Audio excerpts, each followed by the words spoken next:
या शैक्षणिक संकुलाचे आणि वृद्धेश्वर उद्योग समूहाचे संस्थापक अध्यक्ष सहकर्मशी स्वर्गीय दादा पाटील राजे उर्फ भाऊ यांच्या 103वी जयंती आपण सर्वजण सालाबादप्रमाणे साजरी करतोय। आज स्मृती व्याख्यानमालेचा पहिल्या दिवसाचे प्रमुख पाहुणे ज्यांच्या शुभ हस्ते आज उद्घाटन होतं असे डॉक्टर परागजी काळकर सर, त्याचबरोबर कारखान्याचे व्हाईस चेअरमन काकडेआबा, ज्येष्ठ संचालक उद्धव अण्णा, दुसरे संचालक कृष्णदादा बर्डे, सुभाष बापू बुधवंत, काकासाहेब शिंदे, भारतीय जनता पार्टीचे युवाचे जिल्ह्याचे अध्यक्ष सचिनजी वायकर, सोमनाथजी अकोलकर, विशालजी बोरुडे, पंचायत समितीचे आमचे सदस्य एकनाथजी आटकर, त्याचबरोबर ज्यांचं आत्ता आगमन झालं असे प्राचार्य ढाकणे साहेब, त्याचबरोबर दौंड सर,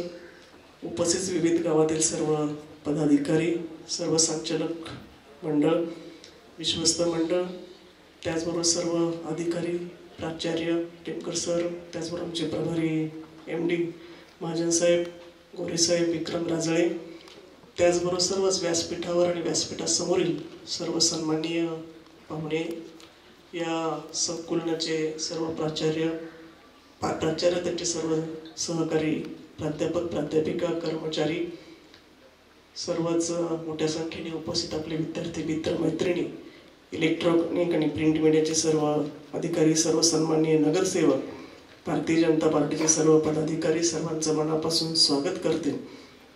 जास्त अधिक वेळ बोलत नाही। आमची गेल्या अनेक वर्षापासून खरं तर काळकर साहेबांना सांगायला आनंद वाटेल की ग्रामीण भागामध्ये आमच्या आजोबांनी हे शैक्षणिक संकुल इथल्या ग्रामीण भागातील विद्यार्थ्यांना आणि विशेषतः मुलींसाठी सुरू केलं। इथंच शिक्षण घेतलेल्या अनेक मुली आज इथेच शिक्षक म्हणून, प्राध्यापक म्हणून कार्यरत आहेत। संपूर्ण शैक्षणिक संस्थेचा किंवा वृद्धेश्वर सहकारी साखर कारखान्याचा जो काही प्रवास आहे प्रास्ताविक करत असताना टेमकर सरांनी सांगितलेलं आहे, मी त्यामध्ये अधिक काही बोलणार नाही। परंतु आज आमच्या नवीन जे आम्ही जिम तयार केलंय त्याचंही उद्घाटन आपल्या हस्ते झालं, स्टुडिओचंही उद्घाटन झालंय आणि जो काही हा 26 एकराचा कॅम्पस हळूहळू डेव्हलप होतो। आव्हानं खूप आहेत, विशेषतः आपण अनेक वर्षापासून या क्षेत्रामध्ये काम करताय, आपला अनुभव खूप मोठा आहे आणि विशेषतः आपल्या मार्गदर्शनाखाली जसा उल्लेख केला की देशामध्ये आपल्या सावित्रीबाई फुले पुणे विद्यापीठाचा तो 3रा क्रमांक आलेला आहे, त्याबद्दल मी आमच्या परिसराच्या वतीने, आमच्या मतदारसंघाच्या वतीने आपलं मनापासून अभिनंदन या ठिकाणी करते। आपण जो आमच्या व्याख्यानासाठी पहिल्या दिवशी आपल्याला वेळ दिला, खरं तर सर कालच आपल्यामध्ये आले तर म्हणून हा वेळेवर कार्यक्रम सुरू झाला।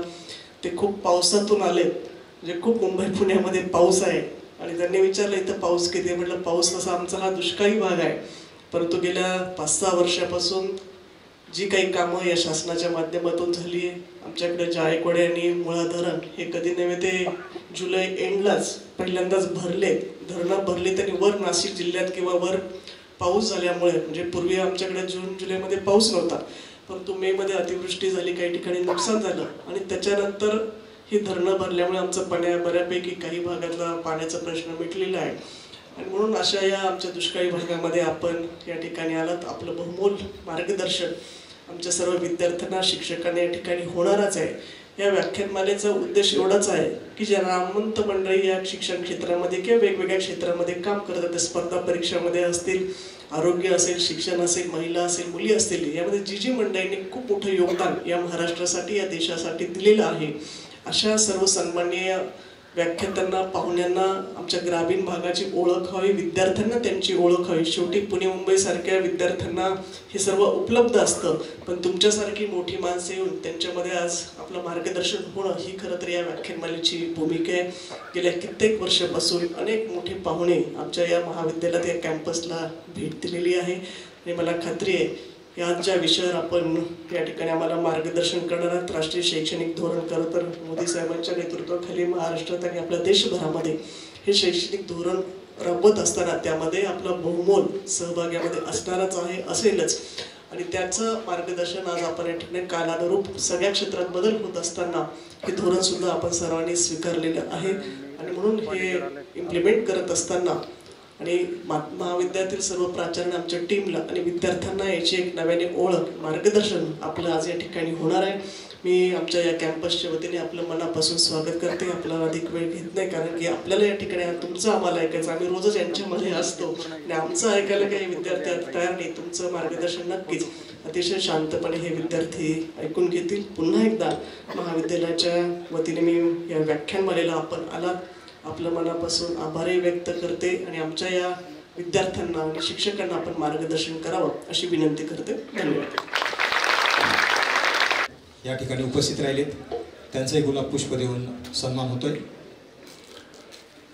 आज आपल्या या शैक्षणिक संकुलाच्या आणि वृद्धेश्वर उद्योग समूहाचे संस्थापक अध्यक्ष सहकार महर्षी स्वर्गीय दादा पाटील राजे उर्फ भाऊ यांच्या 103वी जयंती आपण सर्वजण सालाबादप्रमाणे साजरी करतोय. आज स्मृती व्याख्यानमालेचा पहिल्या दिवसाचे प्रमुख पाहुणे ज्यांच्या शुभ हस्ते आज उद्घाटन होतं असे डॉक्टर परागजी काळकर सर, त्याचबरोबर कारखान्याचे व्हाईस चेअरमन काकडेआबा, ज्येष्ठ संचालक उद्धव अण्णा, दुसरे संचालक कृष्णदादा बर्डे, सुभाष बापू बुधवंत, काकासाहेबजी शिंदे, भारतीय जनता पार्टीचे युवाचे जिल्ह्याचे अध्यक्ष सचिनजी वायकर, सोमनाथजी अकोलकर, विशालजी बोरुडे, पंचायत समितीचे आमचे सदस्य एकनाथजी आटकर, त्याचबरोबर ज्यांचं आत्ता आगमन झालं असे प्राचार्य ढाकणे साहेब, त्याचबरोबर दौंड सर,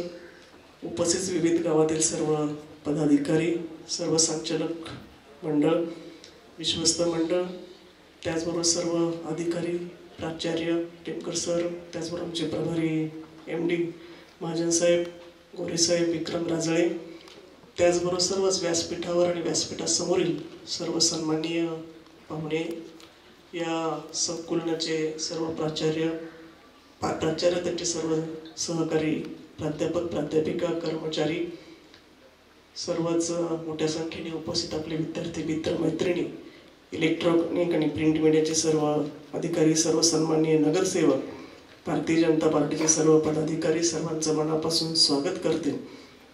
जास्त अधिक वेळ बोलत नाही. आमची गेल्या अनेक वर्षापासून खरं तर काळकर साहेबांना सांगायला आनंद वाटेल की ग्रामीण भागामध्ये आमच्या आजोबांनी हे शैक्षणिक संकुल इथल्या ग्रामीण भागातील विद्यार्थ्यांना आणि विशेषतः मुलींसाठी सुरू केलं. इथंच शिक्षण घेतलेल्या अनेक मुली आज इथेच शिक्षक म्हणून, प्राध्यापक म्हणून कार्यरत आहेत. संपूर्ण शैक्षणिक संस्थेचा किंवा वृद्धेश्वर सहकारी साखर कारखान्याचा जो काही प्रवास आहे प्रास्ताविक करत असताना टेमकर सरांनी सांगितलेलं आहे. मी त्यामध्ये अधिक काही बोलणार नाही, परंतु आज आमच्या नवीन जे आम्ही जिम तयार केलं आहे त्याचंही उद्घाटन आपल्या हस्ते झालं, स्टुडिओचंही उद्घाटन झालं आहे. आणि जो काही हा 26 एकराचा कॅम्पस हळूहळू डेव्हलप होतं, आव्हानं खूप आहेत. विशेषतः आपण अनेक वर्षापासून या क्षेत्रामध्ये काम करताय. आपला अनुभव खूप मोठा आहे आणि विशेषतः आपल्या मार्गदर्शनाखाली जसा उल्लेख केला की देशामध्ये आपल्या सावित्रीबाई फुले पुणे विद्यापीठाचा जो 3रा क्रमांक आलेला आहे, त्याबद्दल मी आमच्या परिसराच्या वतीने, आमच्या मतदारसंघाच्या वतीने आपलं मनापासून अभिनंदन या ठिकाणी करते. आपण जो आमच्या व्याख्यानासाठी पहिल्या दिवशी आपल्याला वेळ दिला, खरं तर सर कालच आपल्यामध्ये आले तर म्हणून हा वेळेवर कार्यक्रम सुरू झाला. ते खूप पावसातून आले, म्हणजे खूप मुंबई पुण्यामध्ये पाऊस आहे आणि त्यांनी विचारलं इथं पाऊस किती. म्हटलं पाऊस कसा, आमचा हा दुष्काळी भाग आहे, परंतु गेल्या 5-6 वर्षापासून जी काही कामं या शासनाच्या माध्यमातून झाली आहे, आमच्याकडे जायकवाडी आणि मुळा धरण हे कधी नव्हे ते जुलै एंडलाच पहिल्यांदाच भरले. धरणं भरली त्यांनी वर नाशिक जिल्ह्यात किंवा वर पाऊस झाल्यामुळे, म्हणजे पूर्वी आमच्याकडे जून जुलैमध्ये पाऊस नव्हता, परंतु मे मध्ये अतिवृष्टी झाली, काही ठिकाणी नुकसान झालं आणि त्याच्यानंतर ही धरणं भरल्यामुळे आमचं बऱ्यापैकी काही भागातला पाण्याचा प्रश्न मिटलेला आहे.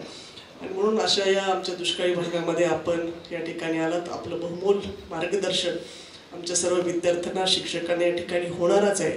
या व्याख्यानमालेचा उद्देश एवढाच आहे की ज्या नामवंत मंडळी या शिक्षण क्षेत्रामध्ये किंवा वेगवेगळ्या क्षेत्रामध्ये काम करतात, स्पर्धा परीक्षामध्ये असतील, आरोग्य असेल, शिक्षण असेल, महिला असेल, मुली असतील, यामध्ये जी मंडळींनी खूप मोठं योगदान या महाराष्ट्रासाठी, या देशासाठी दिलेलं आहे अशा सर्व सन्माननीय व्याख्यात्यांना, पाहुण्यांना आमच्या ग्रामीण भागाची ओळख व्हावी, विद्यार्थ्यांना त्यांची ओळख व्हावी. शेवटी पुणे मुंबईसारख्या विद्यार्थ्यांना हे सर्व उपलब्ध असतं, पण तुमच्यासारखी मोठी माणसं येऊन त्यांच्यामध्ये आज आपलं मार्गदर्शन होणं ही खरं तर या व्याख्यानमालेची भूमिका आहे.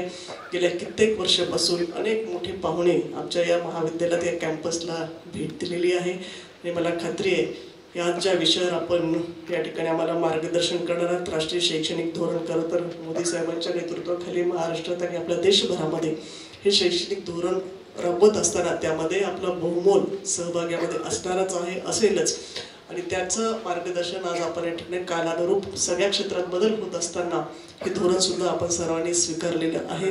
आणि म्हणून हे इम्प्लिमेंट करत असताना आणि महाविद्यालयातील सर्व प्राचार्य, आमच्या टीमला आणि विद्यार्थ्यांना याची एक नव्याने ओळख, मार्गदर्शन आपलं आज या ठिकाणी होणार आहे.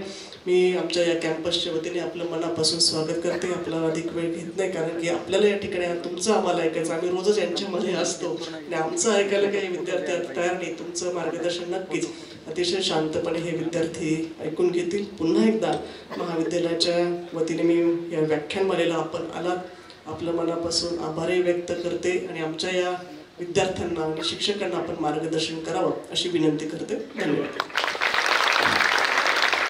योगी होण्यापेक्षा उपयोगी होणं अधिक चांगलं आहे. प्रभाव चांगला असण्यापेक्षा स्वभाव चांगला असणं अत्यंत महत्त्वाचं आहे. आणि केवळ आदरणीय ताईंच्या स्वभावामुळेच या शेवगाव आणि पाथर्डी तालुक्यातील जनतेनं त्यांना लोकप्रियता, कार्यसम्राट ही पदवी बहाल केलेली आहे. धन्यवाद ताईसाहेब. मित्रांनो, नवी क्षितिजे उघडणाऱ्या विचारांचे स्वागत करू, नवी क्षितिजे उघडणाऱ्या विचारांचे स्वागत करू, प्रज्ञा तेवत ठेवणाऱ्या विवेकाला सोबत करू. कार्यक्रमाचे प्रमुख व्याख्याते सन्माननीय डॉक्टर पराग काळकर साहेबांना विनंती आहे की आपण राष्ट्रीय शैक्षणिक धोरण, ज्ञानाधारित समाज निर्मिती या विषयावरती आपला सर्वांना मार्गदर्शन करावं. नमस्कार. सहकार महर्षी स्वर्गीय दादा पाटील राजळे उर्फ भाऊ यांच्या इथे 3व्या जयंतीनिमित्त स्मृती व्याख्यानमाला आपल्या इकडे होत आहे आणि मला अभिमान आहे की या व्याख्यानमालेचा भाग होण्याची संधी मला या संस्थेने दिली. या प्रसंगी मंचावर उपस्थित माननीय आमदार मोनिकाताई राजीव राजळे मॅडम, माननीय श्री रामकिशोर काकडे पाटील, माननीय श्री उद्धवराव वाघ, माननीय श्री कुशीनाथ बर्डे, माननीय श्री सुभाष बुधवंत, माननीय श्री काकासाहेब शिंदे, माननीय श्री R.K. महाजन, माननीय श्री एकनाथ आटकर, माननीय श्री सचिनजी वायकर, माननीय श्री सोमनाथ अकोलकर, माननीय सेवानिवृत्त प्राचार्य G.P. ढाकणे, माननीय श्री विशाल बोरुडे, प्राचार्य अशोक दौंड, प्राचार्य राजधर टेमकर, संस्थेचे सर्व पदाधिकारी आणि या व्याख्यानमालेसाठी जमलेले या शैक्षणिक संकुलामधील सर्व प्राचार्य, शिक्षक आणि विद्यार्थी. राष्ट्रीय शैक्षणिक धोरण 29 जुलै 2019 जाहीर झालं, डॉक्युमेंट आलं. मागच्याच महिन्यामध्ये त्याला 5 वर्ष पूर्ण झाली, परंतु त्या काळामध्ये कोरोना होता, त्यामुळे त्याची अंमलबजावणी सुरू न होता त्याच्याविषयी वेगवेगळ्या चर्चा घडून आणल्या. कारण शेवटी एखादं डॉक्युमेंट असणं आणि ते डॉक्युमेंट आपल्या भागातील सर्व विद्यार्थ्यांच्या गरजेच्या अनुषंगून त्याची अंमलबजावणी करणं हे महत्वाचं होतं. त्यामुळे टप्प्याटप्प्याने आपण याची अंमलबजावणी करतो आहोत. सर्वप्रथम 2023 आणि 24 या शैक्षणिक वर्षामध्ये विद्यापीठातले विभाग, PG पदव्युत्तर पदविका, स्वायत्त महाविद्यालयांना आपण ते धोरण लागू केलं. त्यानंतरच्या पुढच्या शैक्षणिक वर्षात 2024-25 मध्ये ते पदवी स्तरावरील सर्व अभ्यासक्रम, आपल्याकडं साधारण 5.5 लाख विद्यार्थी या पदवी स्तरावरील अभ्यासक्रमामध्ये सावित्रीबाई फुले पुणे विद्यापीठाच्या अंतर्गत शिकतायत, त्यांना लागू करण्यात आलं. अजूनही सर्व अभ्यासक्रमांना, ज्याच्यामध्ये फार्मसी असेल, आर्किटेक्चर असेल, हे धोरण लागू झालेलं नाही. त्यामुळे टप्प्याटप्प्याने लागू करण्याची प्रक्रिया सुरू आहे. परंतु मी जेव्हा या राष्ट्रीय शैक्षणिक धोरणाकडे बघतो आणि कशासाठी हा बदल आवश्यक आहे, आपण भारतासारख्या खंडप्राय देशाचा अमृत महोत्सव साजरा करून आता पुढच्या 25 वर्षाच्या टप्प्यामध्ये प्रवेशित झालो आहोत, ज्याला आपण अमृतकाल म्हणतो. आणि या काळामध्ये आज तुम्ही गुगलला टाकून पाहिलं किंवा तुमच्या कुठल्याही सोशल मीडियाला टाकून पाहिलं तर साधारण भारताचं ऍव्हरेज एज हे 28.5 वर्ष आहे. या शास्त्रीय शैक्षणिक धोरणाचं जे डॉक्युमेंट पब्लिश झालंय, त्या पब्लिश केलेल्या 2020 साली आपला ग्रॉस एनरोलमेंट रेशो हा 27% होता. GER.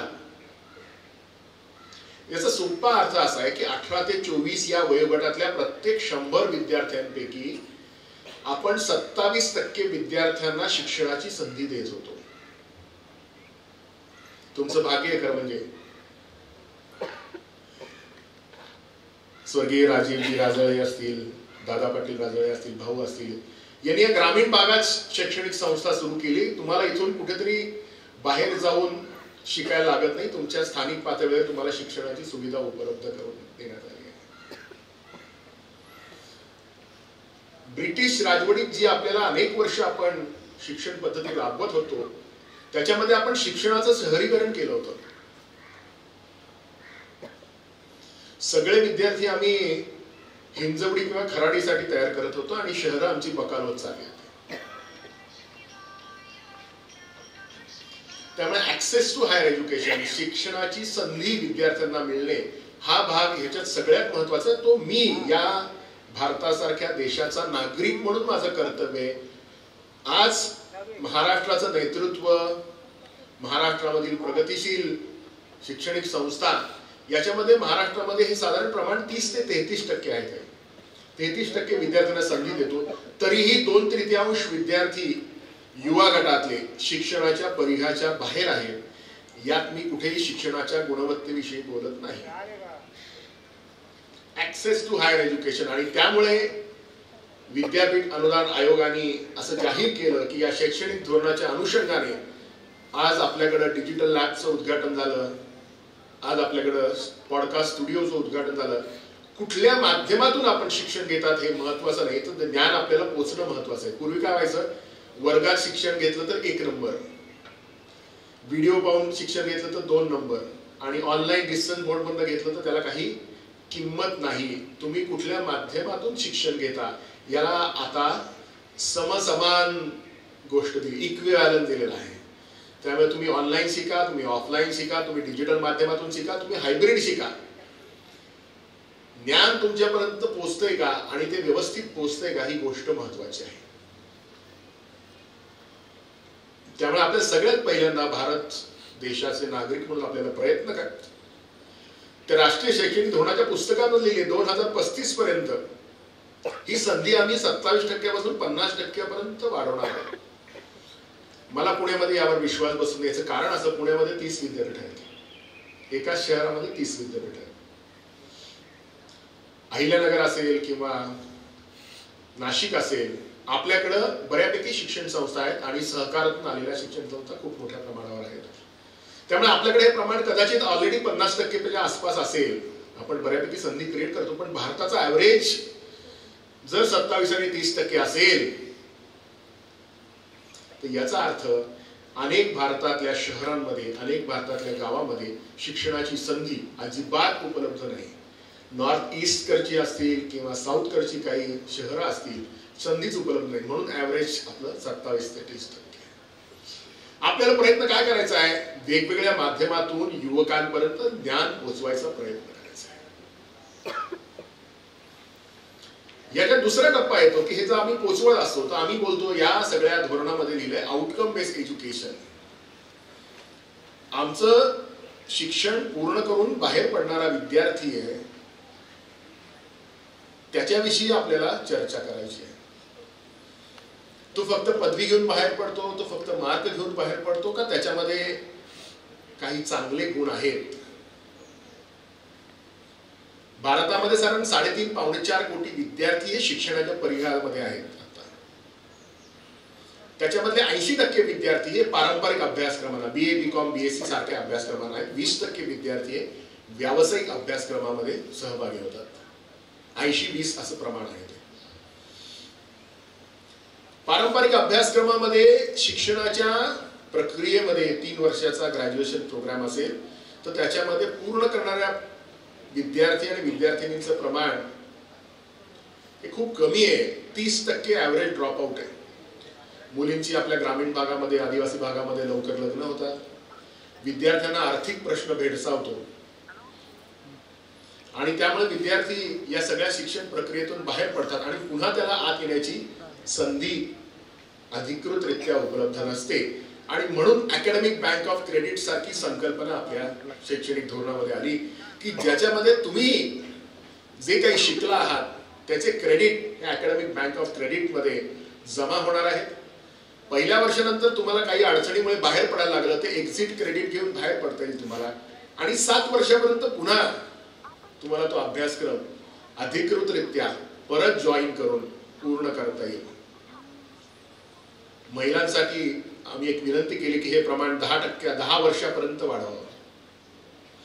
10 वर्षापर्यंत तिला संसारामध्ये सेटल झाल्यानंतर पुन्हा तिला शिक्षण पूर्ण करायचं असेल, स्वतःची नोकरी किंवा व्यवसाय करायचा असेल तर 10 वर्षापर्यंत परत येऊन शिक्षण पूर्ण केलं पाहिजे. अभियांत्रिकीमध्ये आपण पाहिलं की अनेक विद्यार्थी YD असं शब्द आहे परवलीचं, माहिती ना आपल्याला, इयर डाऊन. घरच्या दबावामुळे, मित्रांच्या दबावामुळे मुलं इंजिनिअरिंगला अभ्यासक्रमात सहभागी होतात. तो अभ्यासक्रम त्यांना झेपत नाही आणि त्यामुळे गटांगळ्या खातात. 1 वर्ष 2 वर्ष इयर डाऊन.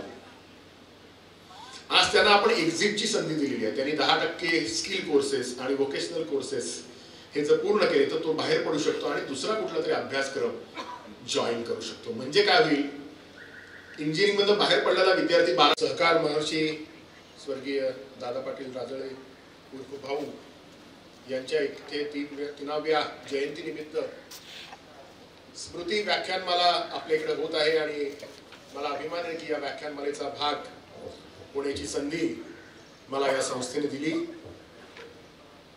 या प्रसंगी मंचावर उपस्थित माननीय आमदार मोनिता काताई राजीव राजळे मॅडम, माननीय श्री रामकिशोर काकडे पाटील, माननीय श्री उद्धवराव वाघ, माननीय श्री कुशीनाथ बर्डे, माननीय श्री सुभाष बुधवंत, माननीय श्री काकासाहेब शिंदे, माननीय श्री RK महाजन, माननीय श्री एकनाथ आटकर, माननीय श्री सचिनजी वायकर, माननीय श्री सोमनाथ अकोलकर, माननीय सेवानिवृत्त प्राचार्य GP ढाकणे, माननीय श्री विशाल बोरुडे, प्राचार्य अशोक दौंड, प्राचार्य राजधर टेमकर, संस्थेचे सर्व पदाधिकारी आणि या व्याख्यानमालेसाठी जमलेले या शैक्षणिक संकुलामधील सर्व प्राचार्य, शिक्षक आणि विद्यार्थी.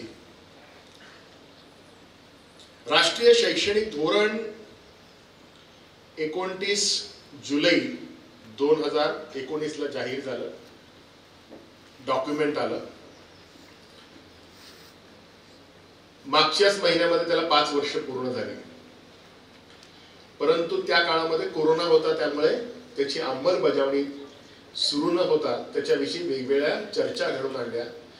कारण शेवटी एखादं डॉक्युमेंट असणं आणि ते डॉक्युमेंट आपल्या भागातील सर्व विद्यार्थ्यांच्या गरजेच्या अनुषंगून त्याची अंमलबजावणी करणं हे महत्वाचं होतं. त्यामुळे टप्प्याटप्प्याने आपण याची अंमलबजावणी करतो आहोत. सर्वप्रथम 2023 आणि 24 या शैक्षणिक वर्षामध्ये विद्यापीठातले विभाग, PG पदव्युत्तर पदविका, स्वायत्त महाविद्यालयांना आपण ते धोरण लागू केलं.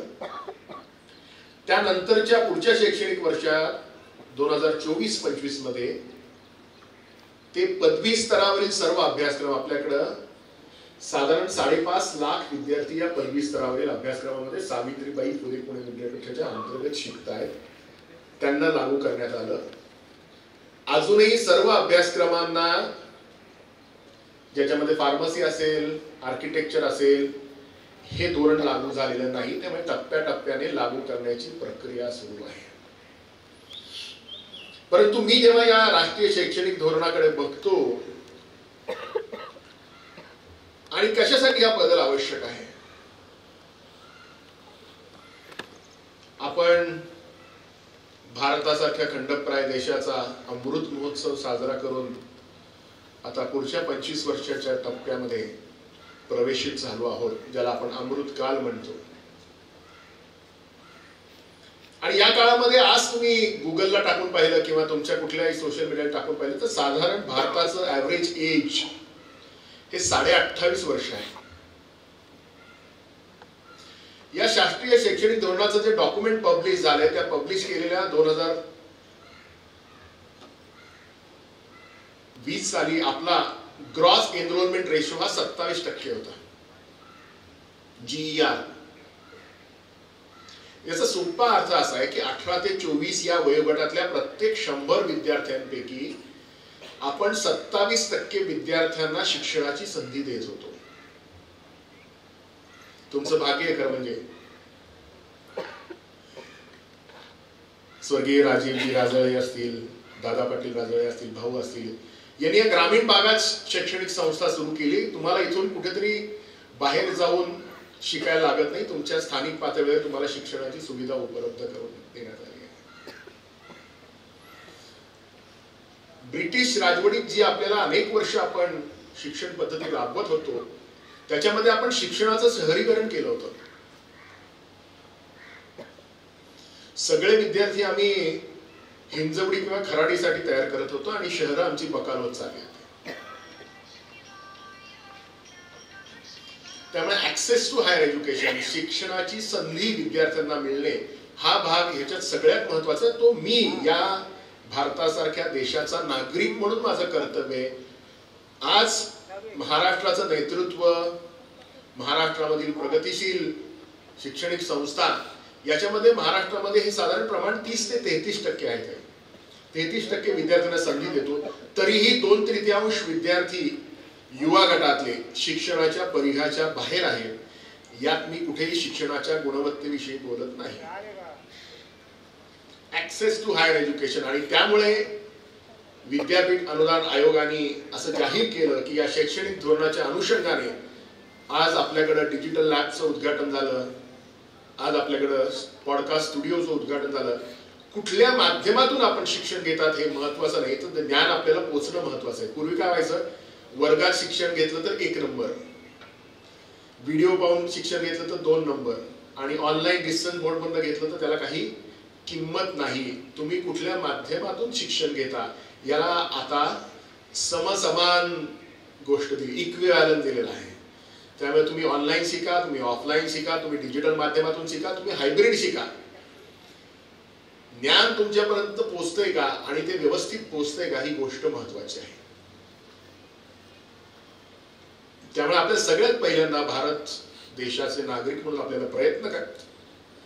त्या राष्ट्रीय शैक्षणिक धोरणाच्या पुस्तकामध्ये लिहिले 2035 पर्यंत ही संधी आम्ही 27% पासून 50% पर्यंत वाढवणार आहे.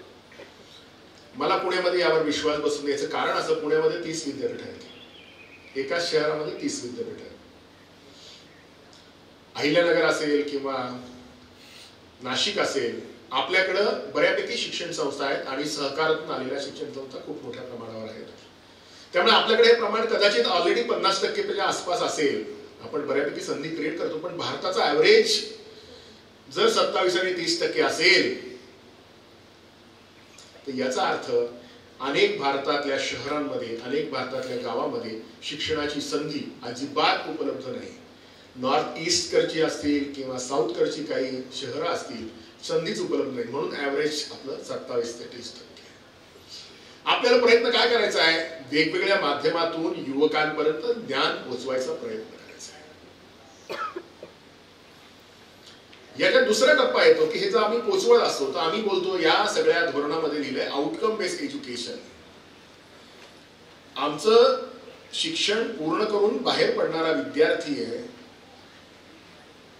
त्याच्याविषयी आपल्याला चर्चा करायची आहे.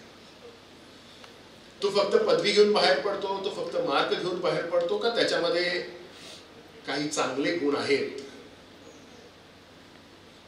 भारतामध्ये साधारण 3.5-4 कोटी विद्यार्थी हे शिक्षणाच्या परिघामध्ये आहेत. त्याच्यामधले 80% विद्यार्थी हे पारंपरिक अभ्यासक्रमांना BA BCom BSc सारख्या अभ्यासक्रमांना आहेत. 20% विद्यार्थी हे व्यावसायिक अभ्यासक्रमामध्ये सहभागी होतात. 80-20 असं प्रमाण आहे. पारंपरिक अभ्यासक्रमामध्ये शिक्षणाच्या प्रक्रियेमध्ये 3 वर्षाचा ग्रॅज्युएशन प्रोग्राम असेल तर त्याच्यामध्ये पूर्ण करणाऱ्या विद्यार्थी आणि विद्यार्थिनींचं प्रमाण हे खूप कमी आहे. 30% ॲव्हरेज ड्रॉपआउट आहे. मुलींची आपल्या ग्रामीण भागामध्ये आदिवासी भागामध्ये लवकर लग्न होतात. विद्यार्थ्यांना आर्थिक प्रश्न भेडसावतो आणि त्यामुळे विद्यार्थी या सगळ्या शिक्षण प्रक्रियेतून बाहेर पडतात आणि पुन्हा त्याला आत येण्याची संधी अधिकृतरित्या उपलब्ध नसते. आणि म्हणून अकॅडमिक बँक ऑफ क्रेडिट सारखी संकल्पना आपल्या शैक्षणिक धोरणामध्ये आली की ज्याच्यामध्ये तुम्ही जे काही शिकला आहात त्याचे क्रेडिट या अकॅडमिक बँक ऑफ क्रेडिट मध्ये जमा होणार आहेत. पहिल्या वर्षानंतर तुम्हाला काही अडचणीमुळे बाहेर पडायला लागलं ते एक्झिट क्रेडिट घेऊन बाहेर पडता येईल तुम्हाला आणि 7 वर्षापर्यंत पुन्हा तुम्हाला तो अभ्यासक्रम अधिकृतरित्या परत जॉईन करून पूर्ण करता येईल. महिलांसाठी आम्ही एक विनंती केली की हे प्रमाण 10 वर्षापर्यंत वाढवावं. 10 वर्षापर्यंत तिला संसारामध्ये सेटल झाल्यानंतर पुन्हा तिला शिक्षण पूर्ण करायचं असेल, स्वतःची नोकरी किंवा व्यवसाय करायचा असेल तर 10 वर्षापर्यंत परत येऊन शिक्षण पूर्ण केलं पाहिजे. अभियांत्रिकीमध्ये आपण पाहिलं की अनेक विद्यार्थी YD असं शब्द आहे परवलीचं माहिती ना आपल्याला, इयर डाऊन. घरच्या दबावामुळे मित्रांच्या दबावामुळे मुलं इंजिनिअरिंगला अभ्यासक्रमात सहभागी होतात. तो अभ्यासक्रम त्यांना झेपत नाही आणि त्यामुळे गटांगळ्या खातात. 1 वर्ष 2 वर्ष इयर डाऊन. आज त्यांना आपण एक्झिटची संधी दिलेली आहे. त्यांनी 10% स्किल कोर्सेस आणि व्होकेशनल कोर्सेस हे जर पूर्ण केले तर तो बाहेर पडू शकतो आणि दुसरा कुठला तरी अभ्यासक्रम जॉईन करू शकतो. म्हणजे काय होईल, इंजिनिअरिंग मधून बाहेर पडलेला विद्यार्थी 12वीस राहतो, बरोबर आहे ना. आज 1 वर्ष पूर्ण केलं, जमलं नाही, त्याला करायचं नसलं, आवड नाहीये, सूट होत नाहीये, तो विद्यार्थी शिक्षणाच्या प्रक्रियेमधूनच बाहेर पडतो आणि त्याचं क्वालिफिकेशन 12वीस राहतं. आज आमच्या शिक्षण व्यवस्थेने प्रत्येक टप्प्यावरती व्यवस्था केली की तुम्ही शिक्षणाच्या प्रक्रियेतून बाहेर पडू शकता आणि जे ज्ञान तुम्ही घेतलं आहे त्या ज्ञानाचं सर्टिफिकेशन फर्स्ट इयर केलं असेल तर तुम्हाला सर्टिफिकेट मिळेल. दुसरं वर्ष केलं असेल तुम्हाला डिप्लोमा मिळेल. तिसरं वर्ष डिग्री मिळेल. 4थं वर्ष केलं असेल त्यात 2 ऑप्शन आहेत आपल्याला, ऑनर्स आहे आणि रिसर्च आहे आणि त्यानंतर तुम्हाला पदव्युत्तर शिक्षणाला जाता येईल. त्यामुळे तुम्ही प्रत्येक टप्प्यावर बाहेर पडू शकता जिथं तुमचं आर्थिक नुकसान नाही. आज अभियांत्रिकीच्या पालकांपुढे प्रश्न पडतो किंवा अनेक की आम्ही इन्व्हेस्टमेंट केली आहे, मुलगा बाहेर पडला, पैसे वाया गेले, वेळ वाया गेला, कसं करणार. त्यामुळे अधिकृतरित्या तुम्ही या सगळ्या ह्याच्यातनं बाहेर पडू शकता. त्यामुळे मी सांगत होतो पारंपरिक अभ्यासक्रमांमध्ये जे 80% विद्यार्थी भारतभरामध्ये शिक्षणाच्या प्रवाहामध्ये सहभागी होतात त्यातले 30% विद्यार्थी काही ना काही कारणाने शिक्षण सोडतात, पूर्ण करत नाहीत. FY ला बाहेर पडतात, SY ला बाहेर पडतात, TY पूर्ण करत नाही. परंतु त्यांना ते शिक्षण पूर्ण करण्याची संधी आता 7 वर्षामध्ये मिळणार आहे. ते जर योग्य एक्झिट क्रेडिट घेऊन बाहेर पडले तर त्यांना 7 वर्षामध्ये पुन्हा एखादा अभ्यासक्रम जॉईन करून किंवा तोच अभ्यासक्रम जॉईन करून त्याचं शिक्षण पूर्ण करता येणार आहे. त्यामुळे तो विद्यार्थी 12वी न राहता ग्रॅज्युएट होण्याची अधिकृत संधी त्याला मिळालेली आहे.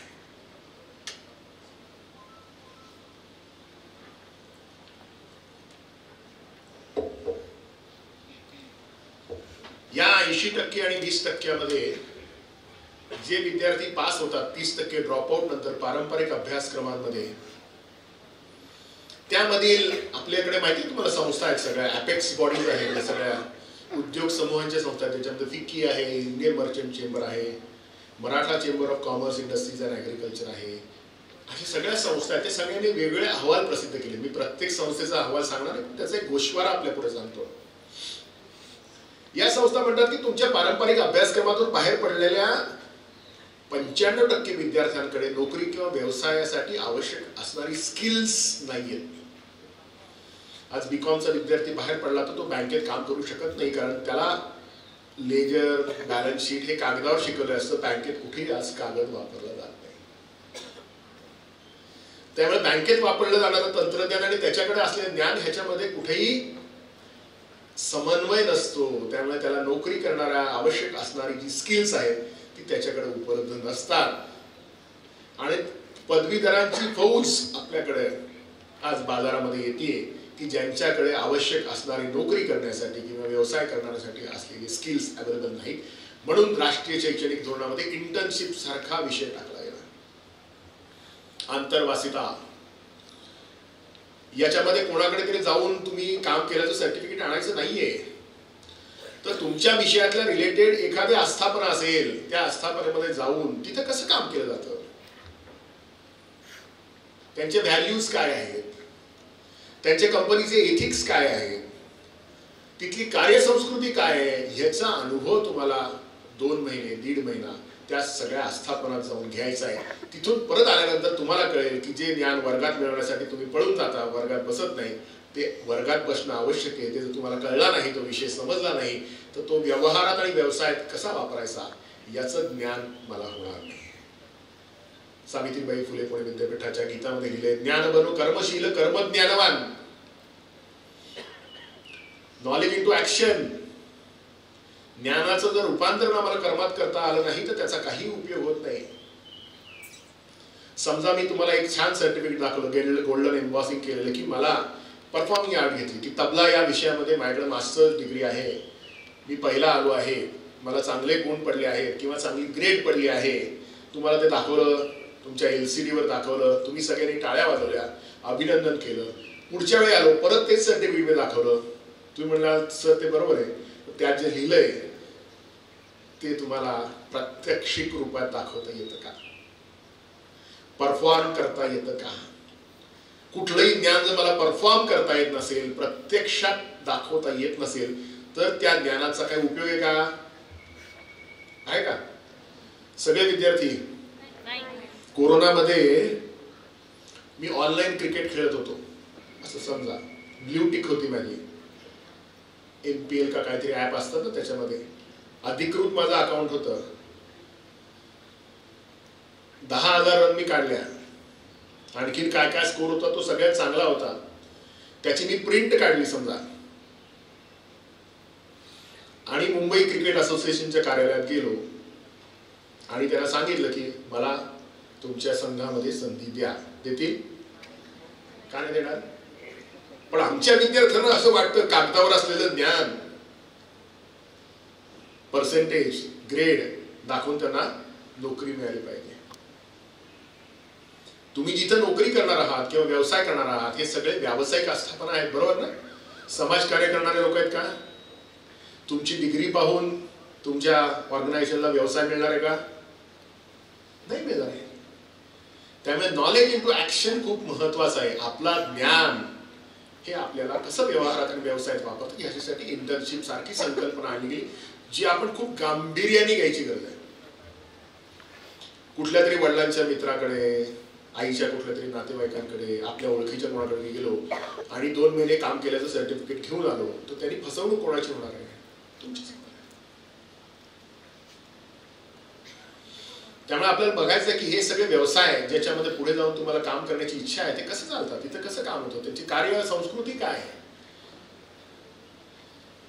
मर्सिडीज बेन्झ सारख्या एका कंपनीमध्ये आमच्या MBA विद्यार्थ्याला आम्ही खूप कष्टाने इंटर्नशिप दिली. ती कंपनी चाकणला, विद्यार्थी सिंहगड रोडला राहायचा. कंपनी 8 वाजता उघडते आणि 8 वाजून 1 मिनिटांनी जर मॅनेजर उशिरा आला तर 1 मिनिटासाठी 1,000 रुपये दंड त्याला द्यायला लागतो सोशल कॉस्टसाठी. इतकं प्रिसिजन त्यांच्या अटेंडन्स मध्ये पण आहे. आमचा विद्यार्थी कधी 8ला उठतच नाही. तो एकदाही पोहोचला नाही मग त्यांनी सांगितलं आमच्या कार्यसंस्कृतीमध्ये तुमचा विद्यार्थी बसत नाही, तो कितीही हुशार असला तरी त्याला आम्ही इंटर्नशिप देऊ शकत नाही. त्यामुळे ही कार्यसंस्कृती, ती डिसिप्लिन तुम्हाला शिकण्याची आवश्यकता आहे. आपण ज्या विषयात सुरू केलं की 95% विद्यार्थ्यांकडे पारंपरिक अभ्यासक्रमाला नोकरी किंवा व्यवसाय करण्याला आवश्यक असणारी स्किल्स ही उपलब्ध नाहीत. त्याच्यानंतर 20% विद्यार्थी हे इंजिनिअरिंग, मॅनेजमेंट, फार्मसी, आर्किटेक्चर अशा अभ्यासक्रमांकडे जातात.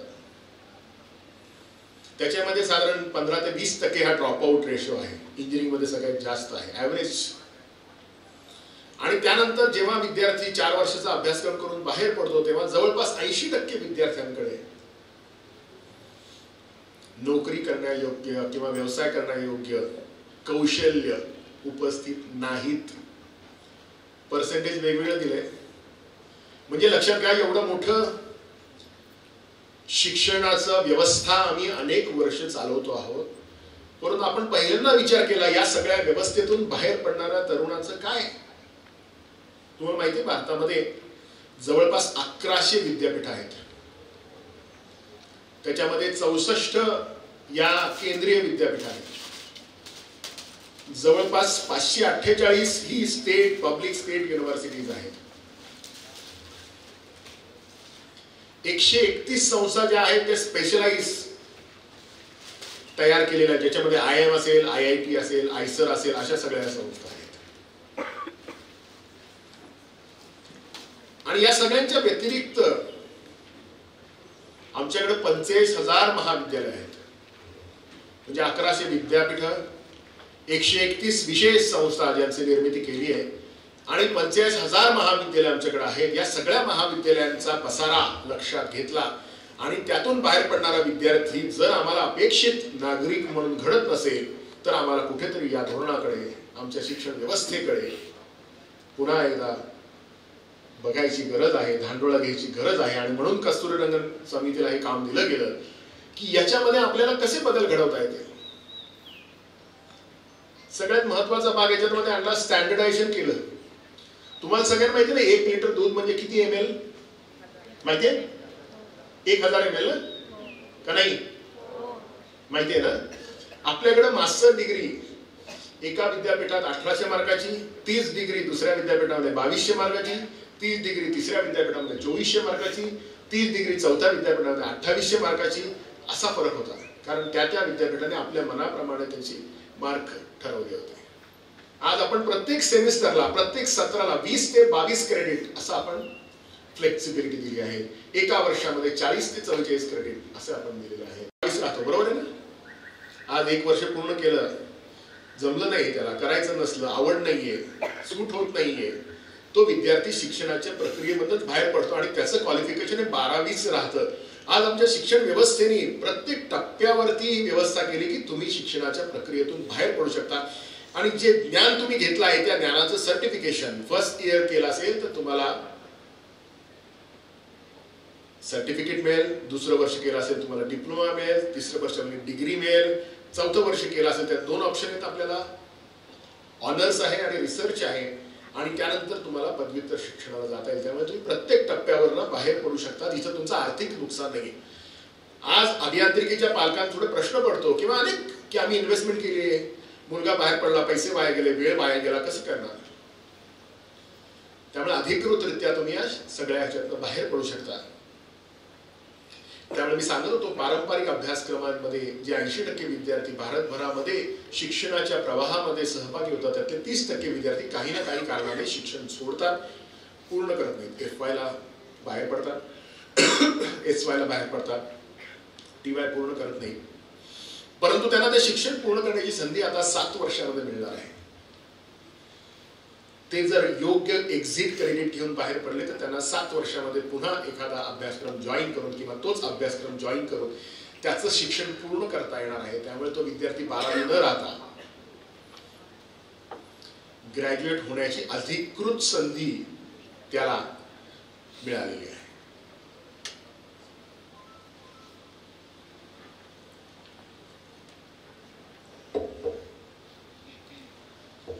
या 80% आणि 20% मध्ये जे विद्यार्थी पास होतात 30% ड्रॉपआउट नंतर पारंपरिक अभ्यासक्रमांमध्ये, त्यामधील आपल्याकडे माहिती आहे तुम्हाला संस्था आहेत सगळ्या, अपेक्स बॉडीज आहेत सगळ्या उद्योग समूहांच्या संस्था, त्याच्यामध्ये फिक्की आहे, इंडियन मर्चंट चेंबर आहे, Maratha chamber of commerce industries and agriculture आहे, अशा सगळ्या संस्था आहेत. ते सगळ्यांनी वेगवेगळे अहवाल प्रसिद्ध केले. मी प्रत्येक संस्थेचा अहवाल सांगणार आहे, त्याचा एक गोषवारा आपल्या पुढे सांगतो. या संस्था म्हणतात की तुमच्या पारंपरिक अभ्यासक्रमातून बाहेर पडलेल्या 95% विद्यार्थ्यांकडे नोकरी किंवा व्यवसायासाठी आवश्यक असणारी स्किल्स नाहीयेत. आज बीकॉमचा विद्यार्थी बाहेर पडला तर तो बँकेत काम करू शकत नाही, कारण त्याला लेजर, बॅलन्स शीट हे कागदावर शिकवलं असतं. बँकेत कुठेही आज कागद वापरला जात नाही. त्यामुळे बँकेत वापरलं जाणारं तंत्रज्ञान आणि त्याच्याकडे असलेलं ज्ञान ह्याच्यामध्ये कुठेही समन्वय नसतो. त्यामुळे त्याला नोकरी करणाऱ्या आवश्यक असणारी जी स्किल्स आहेत ती त्याच्याकडे उपलब्ध नसतात. आणि पदवीधरांची फौज आपल्याकडे आज बाजारामध्ये येते की ज्यांच्याकडे आवश्यक असणारी नोकरी करण्यासाठी किंवा व्यवसाय करण्यासाठी असलेले स्किल्स अवेलेबल नाहीत. म्हणून राष्ट्रीय शैक्षणिक धोरणामध्ये इंटर्नशिप सारखा विषय टाकला गेला.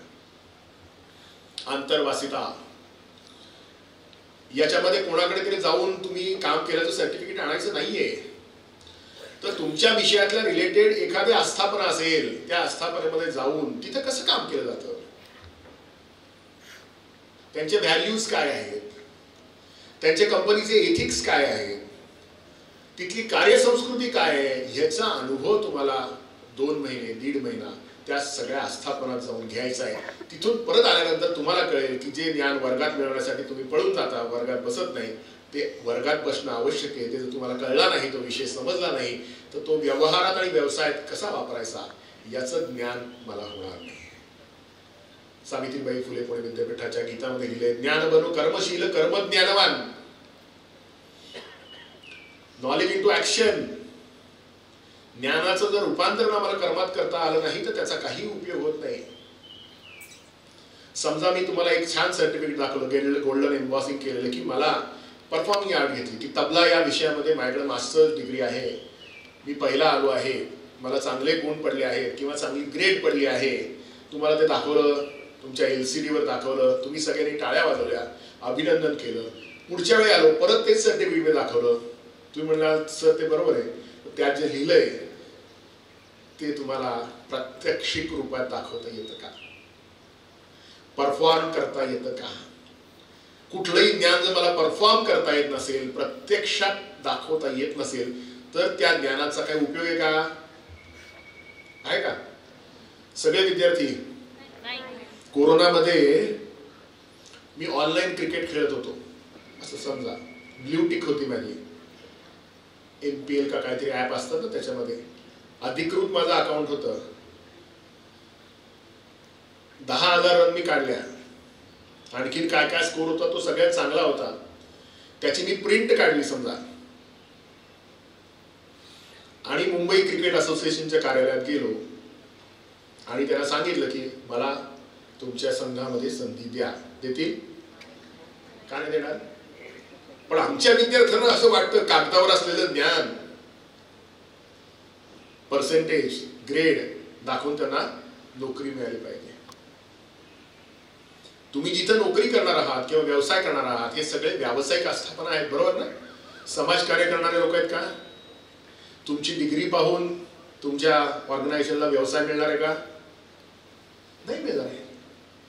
त्यामुळे नॉलेज इंटू ऍक्शन खूप महत्वाचं आहे. आपला ज्ञान हे आपल्याला कसं व्यवहारात आणि व्यवसायात वापरतं याच्यासाठी इंटर्नशिप सारखी संकल्पना आणली गेली, जी आपण खूप गांभीर्याने घ्यायची गरज आहे.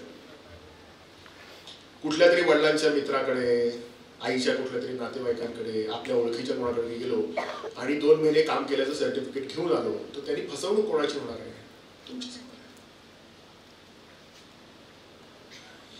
त्यामुळे आपल्याला बघायचं आहे की हे सगळे व्यवसाय ज्याच्यामध्ये पुढे जाऊन तुम्हाला काम करण्याची इच्छा आहे, ते कसं चालतात, तिथे कसं काम होतं, त्यांची कार्य संस्कृती काय आहे.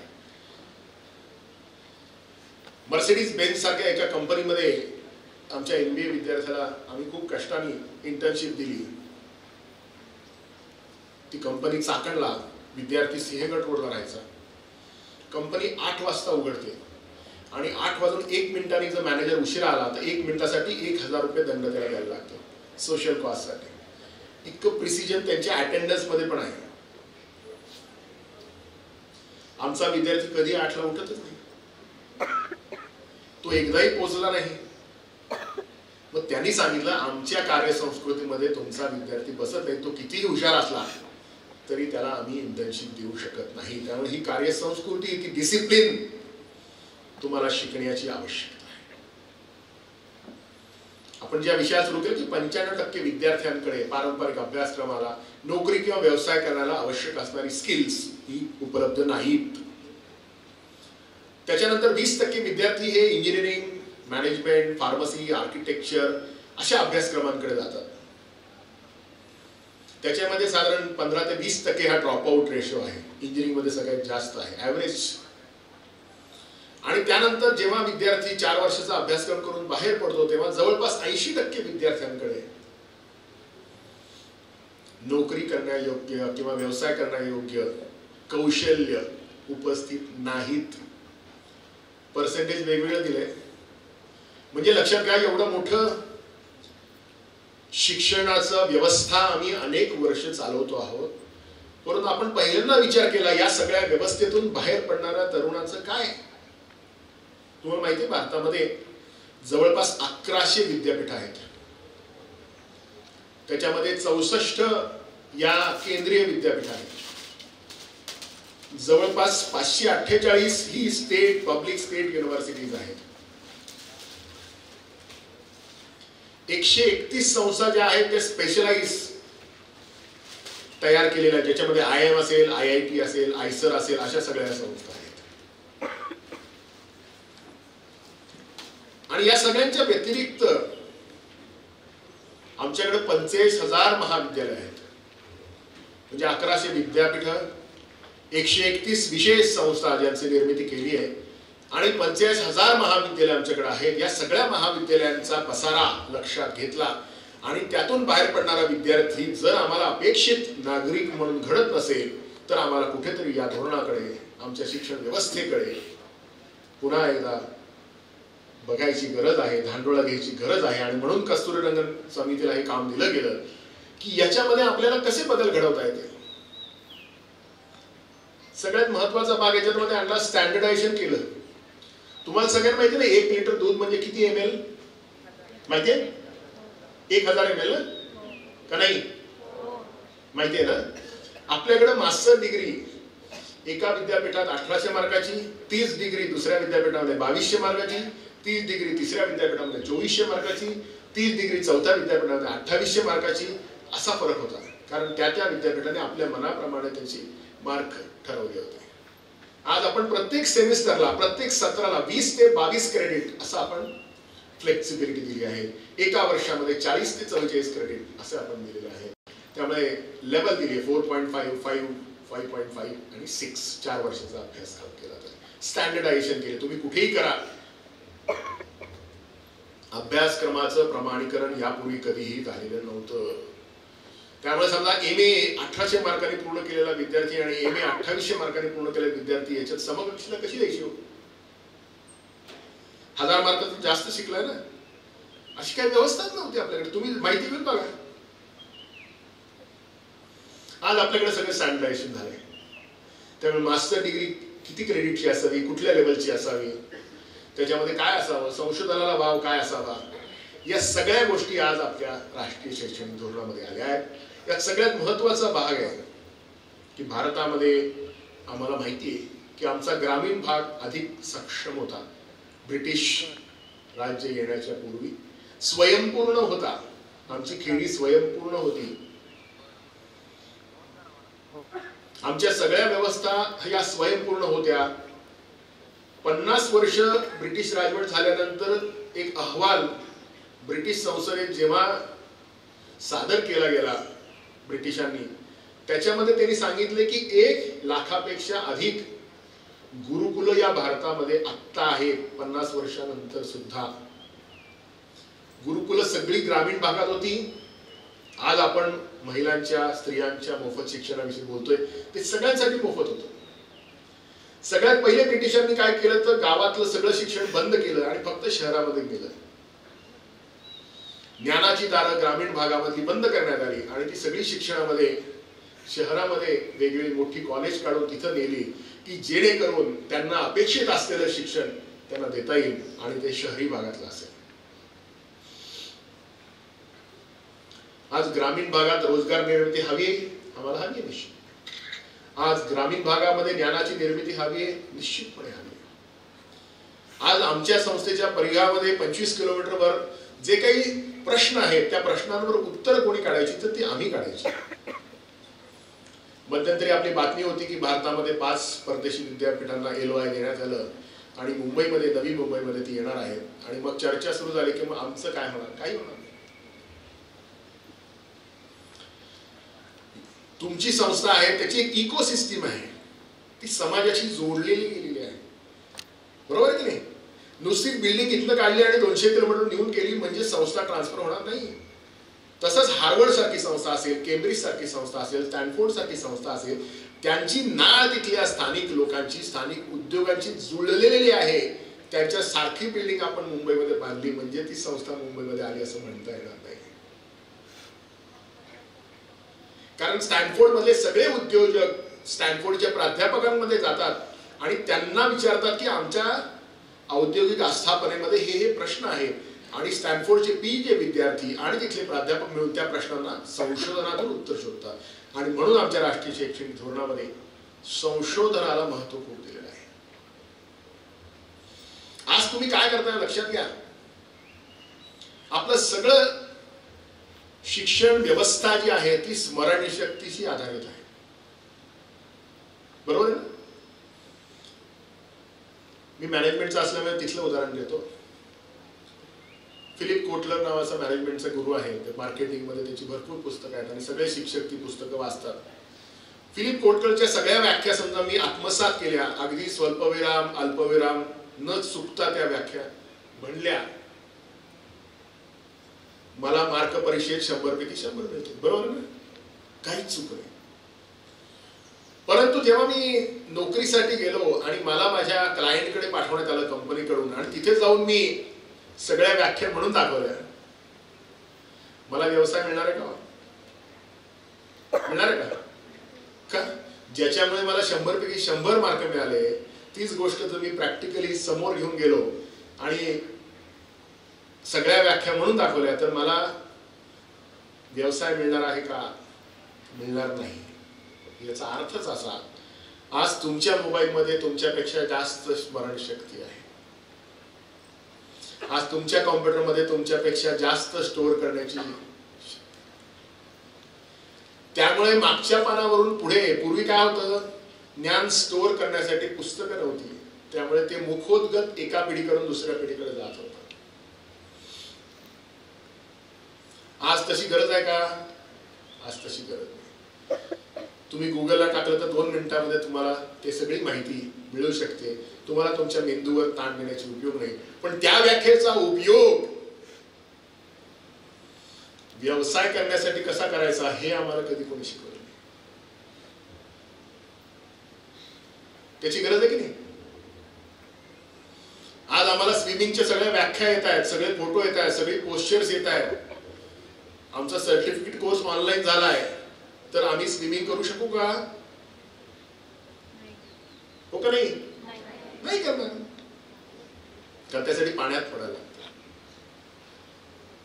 त्यामुळे इंटर्नशिपच्या स्वरूपात आमचं ज्ञान कुठेतरी आम्हाला तपासत पाहिलं पाहिजे. त्या ज्ञानाचा उपयोग कसा व्यवहारात करायचा, कसा व्यवसायात करायचा हे आम्हाला कळलं पाहिजे.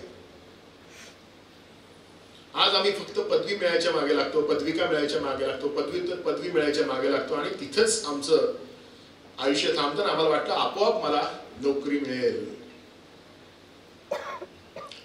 तुम्ही जिथं नोकरी करणार आहात किंवा व्यवसाय करणार आहात ती काय सामाजिक संस्था नाही. तुमच्या वडिलांचा किंवा घरातला जर व्यवसाय असेल तरी तुम्ही जर परफॉर्म केलं नाही तर तुम्हाला ठेवतील का? नाही ठेवणार. त्यामुळे आपल्याला परफॉर्मन्स करता आला पाहिजे, आपल्याला डेमॉन्स्ट्रेट करता आलं पाहिजे, आपल्याला आपलं ज्ञान कुठेतरी जीवनाच्या चौकटीमध्ये तपासून जगाला दाखवता आलं पाहिजे. तर तुम्ही जगामध्ये यशस्वी ठराल आणि राष्ट्रीय शैक्षणिक धोरणात याच्याच संधी दिलेल्या आहेत. आज महाविद्यालयामध्ये वेगवेगळ्या ऍक्टिव्हिटी का घेतात, तर प्रत्येक ऍक्टिव्हिटीमध्ये आपल्याला माणूस कळतो. तुम्ही जेव्हा ग्रॅज्युएशन किंवा पोस्ट ग्रॅज्युएशन पूर्ण करून समाजामध्ये जाणार आहात तेव्हा तुम्हाला माणसांबरोबर काम करायचं आहे ना, का मशीन बरोबर काम करायचं? माणसांबरोबर काम करायचं. त्यामुळे त्या माणसाशी कसं डील करायचं, त्या माणसाशी कसा संवाद साधायचा याची व्यवस्था आमच्या शिक्षणामध्ये नाही. आणि म्हणून इव्हॅल्युएशनच्या अनेक वेगळ्या पद्धती वापरण्यासाठी राष्ट्रीय शैक्षणिक धोरणात सांगितलंय. त्याच्यामध्ये ग्रुप लर्निंग आहे, समूह लर्निंग आहे, वैयक्तिक लर्निंग आहे, स्वतः ज्ञान मिळवायचे, स्वतः वाचायचंय, पिअर लर्निंग आहे, एकमेकांकडनं आपण शिकायचंय, आणि वर्गात जाऊन आपल्याला आपल्या मनातल्या शंका दूर करायच्या. सगळं शिक्षण हे स्पून फिडिंग सारखं मिळणं अपेक्षित नाही. तशी अपेक्षा जर आपण करत असू तर त्याच्यामध्ये आपला लाभ होणार नाही. तुम्ही वाचून यायचे त्या वर्गामध्ये, तुम्ही माहिती घ्यायची, तुम्ही लायब्ररीचा वापर करायचा आहे, आणि वर्गामध्ये होईल तो फक्त संवाद होईल. भारतीय ज्ञान परंपरेसारखा विषय आमच्याकडे आलाय आज, जो आमच्या शिक्षण व्यवस्थेतनं पूर्ण हद्दपार केला होता. काय तो आमच्याकडे पूर्वीचा आमचा कुठल्याही 5000 8000 वर्षापूर्वीचं लिटरेचर काढून पाहिलं तर त्याच्यामध्ये गुरु आणि शिष्याचा संवाद आहे, प्रश्न आणि उत्तर आहेत, डायलॉग आहे. तो आमच्या व्यवस्थेत आज नाही, आम्ही तो काढून टाकला. विद्यार्थ्याच्या मनामध्ये शंका असली तर ती दुरुस्त करण्याची व्यवस्थाच आम्ही या शिक्षण व्यवस्थेतून हद्दपार करून टाकली. या उलट शिक्षकाला राग येतो जर विद्यार्थ्यांनी एकपेक्षा जास्त वेळा प्रश्न विचारला तर. पूर्वीचे आपलं सगळं लिटरेचर काढून बघा, त्याच्यामध्ये गुरु आणि शिष्यांचा संवाद आहे, डायलॉग आहे. त्यामुळे भारतीय ज्ञान परंपरा म्हणजे काहीतरी धार्मिक परंपरा असं डोक्यात न आणता आपल्याकडे तुम्ही पाहिलं असेल वेगवेगळ्या प्रकारचं स्ट्रक्चर आहे, वेगवेगळ्या प्रकारचे स्तूप आहेत, वेगवेगळ्या प्रकारचं टेम्पल आर्किटेक्चर आहे, जे आज सुद्धा करणं शक्य नाही. त्यावेळी हत्याराच्या शिवाय अशा सगळ्या व्यवस्था आपल्याकडे उभ्या राहिल्यात. पंचधातू आपल्याकडे घरात वापरला जातो बघा, आपल्याकडे पितळ्याची पंचधातूची भांडी आहेत, बरोबर आहे ना. याचा अर्थ 2000 वर्षापूर्वी प्रत्येक धातूचा मेल्टिंग पॉइंट आम्हाला माहिती होता. कुठला धातू कुठात मिसळल्यानंतर तो कसा होतो ते माहिती होतं. अशोक स्तंभास 5000 वर्षानंतर त्याला गंज लागलेला नाही, तेव्हा त्यावेळी रस्ट फ्री कसा असायला पाहिजे हे आम्हाला माहिती होतं. आजचे आमचे पूल 50 वर्षामध्ये त्याला रस्ट लागायला सुरुवात होते. याचा अर्थ जे ज्ञान आमच्याकडे होतं काळाच्या ओघात मागे पडलं ते कुठेतरी विद्यार्थ्याला समजलं पाहिजे. कर्नाटकमध्ये मातीने बनवलेले एक धरण आहे, 2000 वर्ष कायम आहे, अजून त्याला तडा गेलेला नाही. त्याच्यामध्ये आजही पाणी साठवलं जातं. आमच्याकडे अन्नाच्या स्टोरेजची कन्सेप्ट होती, बरोबर ना, पोरकिडे लागत नव्हते.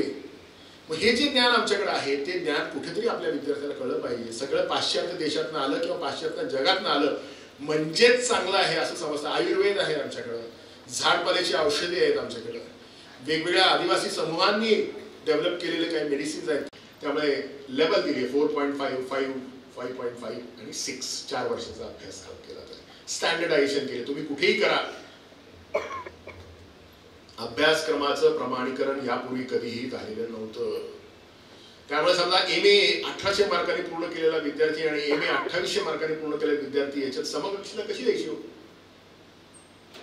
1000 मार्क जास्त शिकलाय ना, अशी काही व्यवस्थाच नव्हती आपल्याकडे. तुम्ही माहिती घेऊन बघा. आज आपल्याकडे सगळं स्टँडर्डायझेशन झालंय.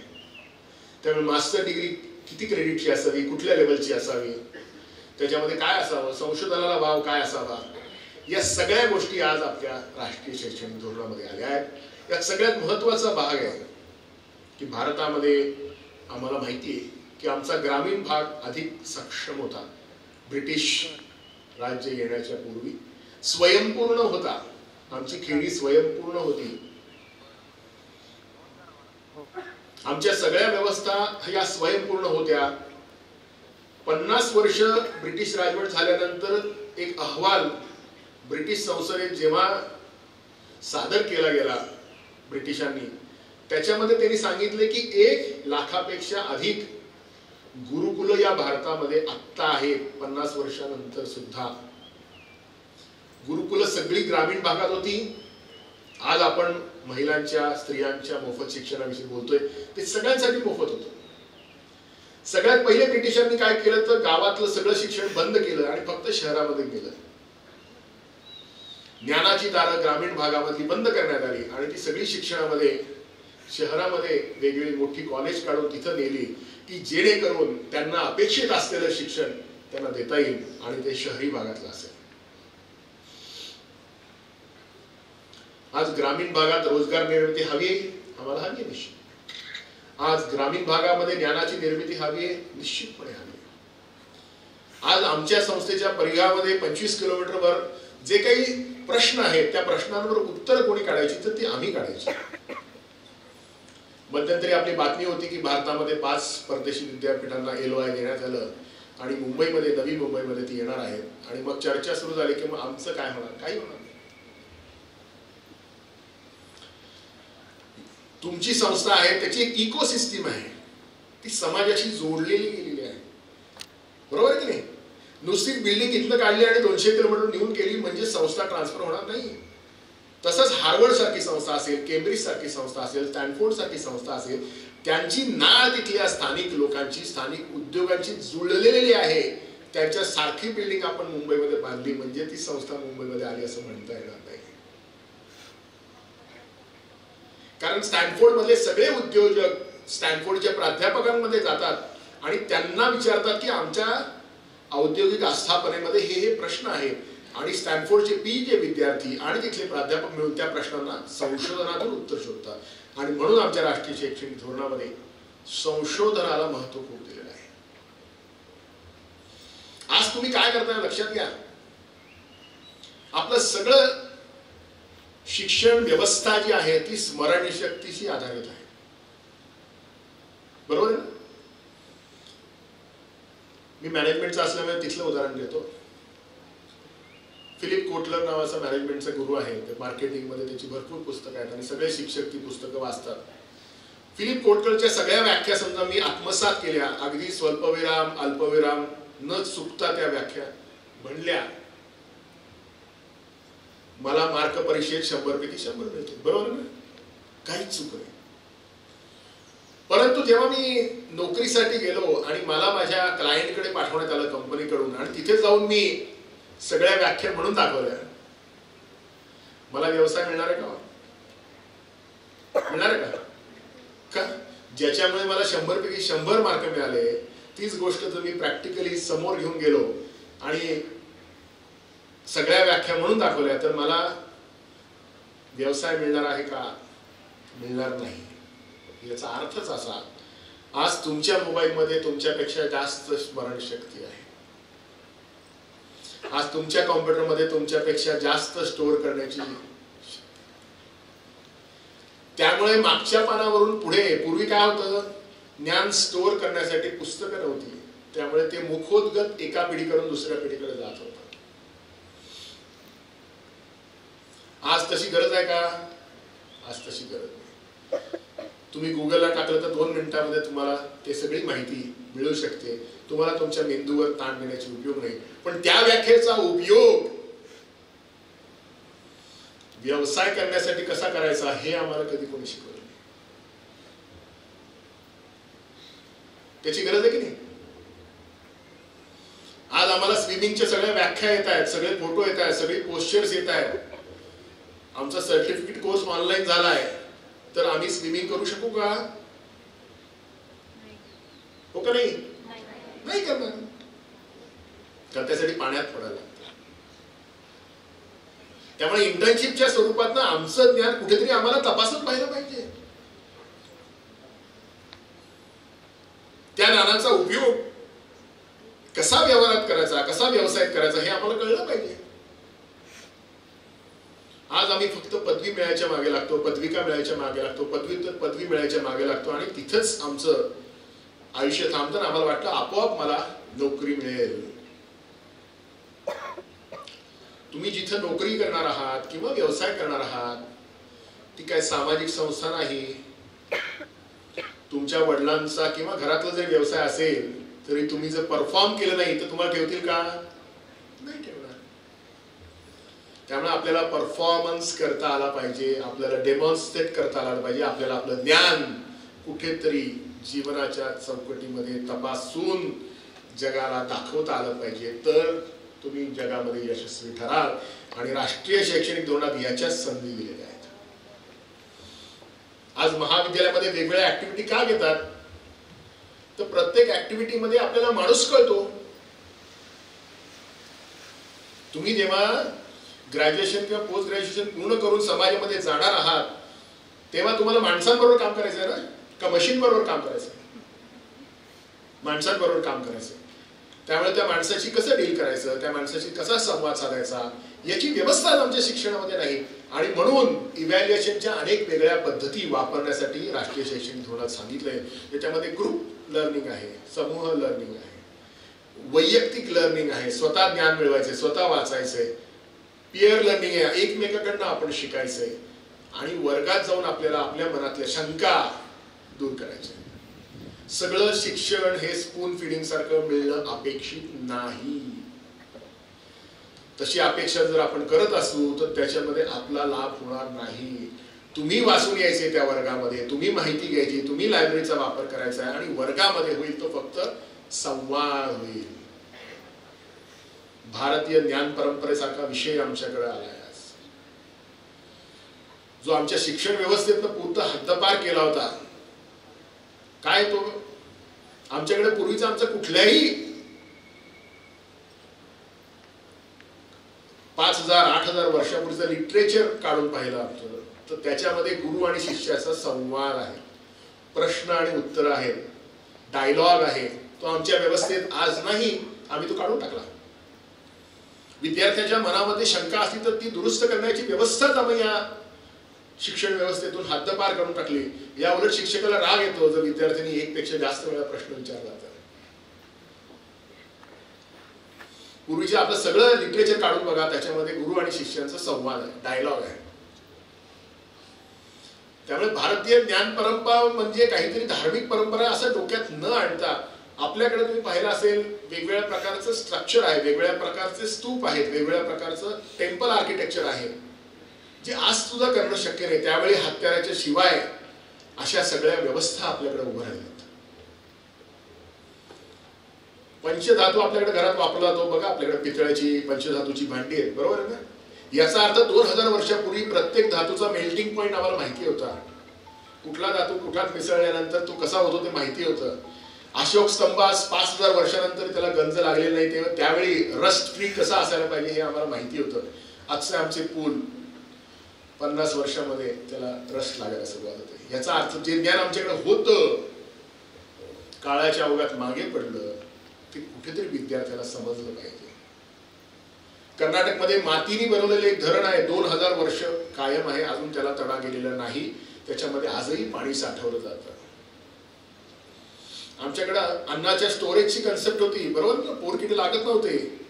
मग हे जे ज्ञान आमच्याकडे आहे ते ज्ञान कुठेतरी आपल्या विद्यार्थ्याला कळलं पाहिजे. सगळं पाश्चात्य देशातनं आलं किंवा पाश्चात्य जगातनं आलं म्हणजेच चांगलं आहे असं समजतं. आयुर्वेद आहे आमच्याकडं, झाडपाल्याची औषधे आहेत आमच्याकडं, वेगवेगळ्या आदिवासी समूहांनी डेव्हलप केलेले काही मेडिसिन्स आहेत जे माहित नाही, मौखिक आहेत, कारण त्याचं कुठे डॉक्युमेंटेशन करून ठेवलेलं नाही. मग अशा गोष्टी कुठेतरी त्या विद्यार्थ्याला कळल्या पाहिजेत. आज काय होतंय, आमचा विद्यार्थी फक्त एकाच विषयामध्ये तयार होतोय, त्याला बाकी विषयांची माहितीच असत नाही.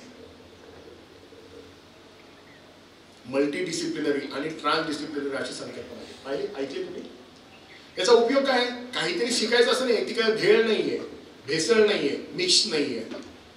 आता समजा सिव्हिल इंजिनिअरिंग आहे, सिव्हिल इंजिनिअरिंगचा एखादा विद्यार्थी सिव्हिल इंजिनिअरिंग शिकत असेल तर त्या विद्यार्थ्याला फक्त सिव्हिल इंजिनिअरिंगचं ज्ञान मिळतं. स्टील कसं चांगलं आहे, सिमेंट कसं चांगलं आहे, बाइंडिंग मटेरियल कसं चांगलं आहे, स्ट्रेंथ कुठली होते, कॅड कॅम कसं वापरलं जातं, याचंच ज्ञान 4 वर्ष दिलं जातं.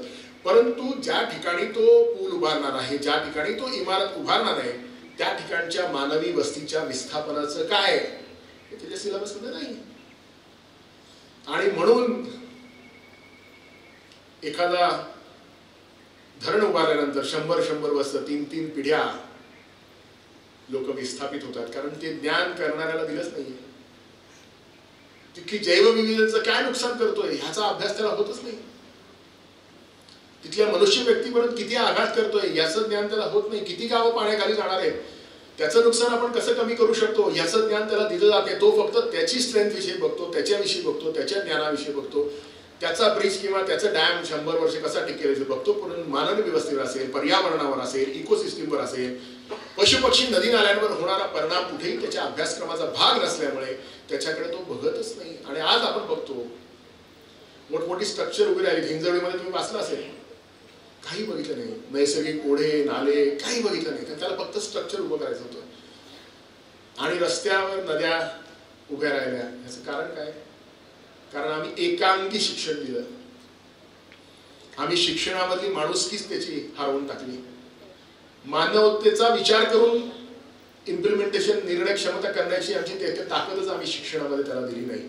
आणि त्यामुळे त्याचे जे सगळे निर्णय आहेत ते कुठेही माणूस म्हणून या सगळ्या व्यवस्थेचा एक भाग हा माणूस आहे. हा माणूस म्हणून आम्ही न बघता त्यांनी सगळ्या व्यवस्था पूर्ण केल्या. आणि मग सगळे प्रश्न जे आमच्याकडे आज उभे राहत आहेत ते सगळे मानवी वस्तीवरचे अतिक्रमण असेल, ते सगळे आपल्या जंगलांवरचं अतिक्रमण असेल, ते सगळे आपल्या पर्यावरणाचं अतिक्रमण असेल, अशा स्वरूपाचे उभे राहिले. कारण त्याला संपूर्णकडे त्या पिक्चरकडे बघण्याची संधी आमच्या शिक्षण व्यवस्थेने दिली नाही, जी आवश्यक आहे की नाही. आज मी फार्मसीच्या विद्यार्थ्यांनी जेव्हा बोलतो तेव्हा सांगतो की तुम्ही जेव्हा एखादं ड्रग डेव्हलप करता किंवा ड्रग तयार करता तेव्हा त्यातनं बाहेर जाणारं जे पाणी आहे ते पर्यावरणाला किती दूषित करतंय ह्याची तपासणी करता का? तुमची जी प्रक्रिया आहे ती प्रक्रिया कमीत कमी प्रदूषण करेल अशी काही व्यवस्था करता का? त्यांना ती व्यवस्था त्यांच्या शिक्षण व्यवस्थेमध्ये दिलेलीच नाही. आज ड्रग तयार करतात, ड्रग विकतात, कंपन्यांचा फायदा होतो, परंतु तो परिसर कायमचा प्रदूषित होतो. तिथल्या लोकांना स्किनचे डिसीजेस तयार होतात, तिथलं पाणी कायमचं प्रदूषित होतं.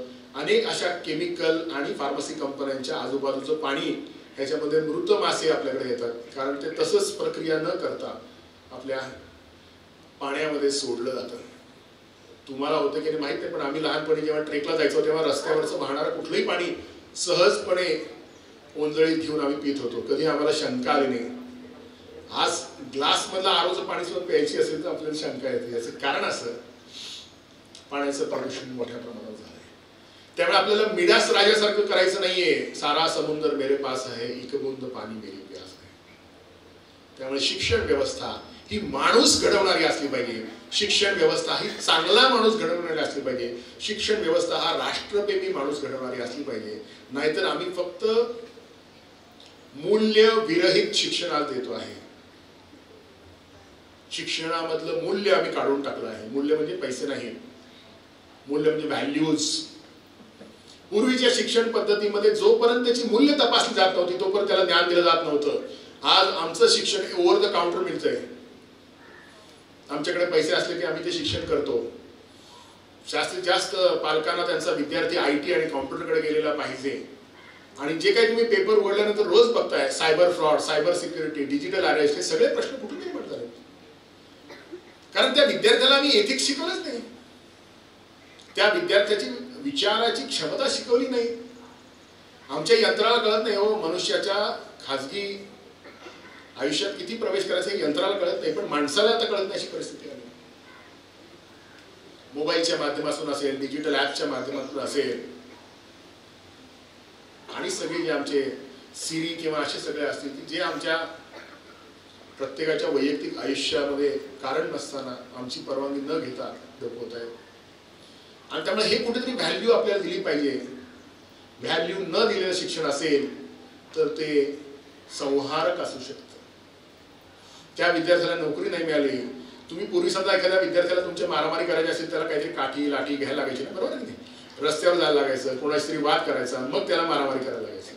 आज तो मोबाईलवर बसून कोणाच्या अकाउंटमधले पैसे स्वतःच्या अकाउंटमध्ये आणू शकतो, बरोबर आहे ना? तुम्हाला शेजारी बसून सुद्धा कळत नाही की हा फसवणूक करतोय. इतकं डिजिटल तंत्रज्ञान सोपं झालंय. मग असे विद्यार्थी आम्हाला तयार करायचे आहेत का की ज्यांच्याकडे मूल्यच नाही? 5000 वर्षापूर्वी रामायणामध्ये, महाभारतामध्ये सूर्यास्त झाल्यानंतर युद्ध थांबवत असत.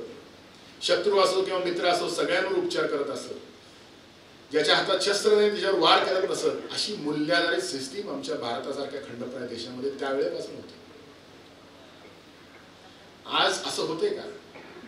आज आम्ही त्याला ज्ञान देतो, पण ज्ञान कसं, केव्हा, कुठे, कधी वापरायचं आणि कधी नाही वापरायचं याची माहिती त्याच्यापर्यंत पोहोचत नाही. त्यामुळे त्याचा वापर कमी आणि गैरवापर जास्त होतोय. आज या सगळ्या सोशल मीडियाने आपला मेंदू गहाण टाकायला लावलाय, बरोबर ना? आज माझ्या आईने समजा मला सकाळी चांगला नाश्ता दिला आणि मला तिला थँक्यू म्हणायचं असतं, तर सोशल मीडिया मधल्या कोणी सांगायची गरज आहे का? नाही ना. पण आम्हाला कोणतरी अननोन व्यक्ती सांगते की आज मदर्स डे आहे. असं काय असतं आपल्याकडे? असं काय होतं? मातृदेवोभव, पितृदेवोभव, आचार्य देवोभव ही आपली संस्कृती आहे. मग कोणीतरी सांगतं म्हणून आम्ही ब्लाइंडली आईचा फोटो, वडिलांचा फोटो त्या दिवशी आमच्या डीपीला ठेवतो आणि धन्य मानतो. माझ्या भावना माझ्या आहेत का विकल्यात कोणाला? आम्ही विकल्यात, सरेंडर केल्यात, दुसऱ्यांना देऊन टाकल्यात. तुमच्या नाहीच, त्याच्यावर तुमचा कंट्रोलच नाही. कोणीतरी काहीतरी टाकतं मग आम्ही एक्साइट होतो, काहीतरी त्याच्यावर कॉमेंट करतो. काही कारण आहे? जी व्यक्ती आम्ही पाहिली नाही, जी व्यक्ती आम्हाला माहित नाही, ज्याचा आमचा काही संबंध नाही, अशा कुठल्या तरी व्यक्तीच्या नादाला लागून आम्ही आमच्या आयुष्यातले चांगले क्षण हे त्याला सरेंडर करतो, जे आम्हाला माहितीच नाही. मग हे तरुण म्हणून बरोबर आहे का? आमचं मन, आमचे विचार, आमची कृती जर बाहेरून कोणी कंट्रोल करत असेल तर या देशाला युद्ध करायची गरज नाही. तुमचा मेंदू प्रदूषित करण्याचं काम रोज चालू आहे, फुकट ऍप देऊन. त्याची इन्व्हेस्टमेंट आहे, त्यांची गमत म्हणून करत नाहीये. ते लाखो डॉलर खर्च करतायत माझा मेंदू मी वापरू नये यासाठी. फेसबुक उघडा तुम्ही, त्याच्यामध्ये हल्ली बर्थडेला सुद्धा 5 ऑप्शन देतात. विश करायचं असलं तर त्यातला एक चूज करायचं. म्हणजे 5 वर्षानंतर काय बर्थडेला विश करतात हे सुद्धा आम्ही आमच्या मनाने ठरवू नये अशी एक व्यवस्था आहे. हे सगळं आपोआप झालं नाहीये. मग आम्ही ठरवलं पाहिजे या भारताचे नागरिक म्हणून, या देशाचे नागरिक म्हणून आमची काही व्यवस्था असली पाहिजे की नाही? आज आहे का? आमची काही ताकद असली पाहिजे की नाही? आज या सगळ्या तरुणांना सकारात्मक गोष्टीतून डेव्हलप करण्यासाठी अनेक गोष्टी आपल्या राष्ट्रीय शैक्षणिक धोरणामध्ये आणल्या आहेत. त्याच्यामध्ये मल्टीडिसिप्लिनरी, ट्रान्सडिसिप्लिनरी आहे, त्याच्यामध्ये इंटर्नशिप सारखे विषय आहेत. मी सगळ्या विद्यार्थ्यांना सांगतो, दर रविवारी सकाळी तुम्ही average use of social media तुमच्या मोबाईलवर येतं, ते डिलीट करता येतं. तुमचं तुम्ही बघा. फक्त एक गोष्ट करा उद्यापासून, त्याच्यापेक्षा 1 तास जास्त लायब्ररीमध्ये घालवायचं.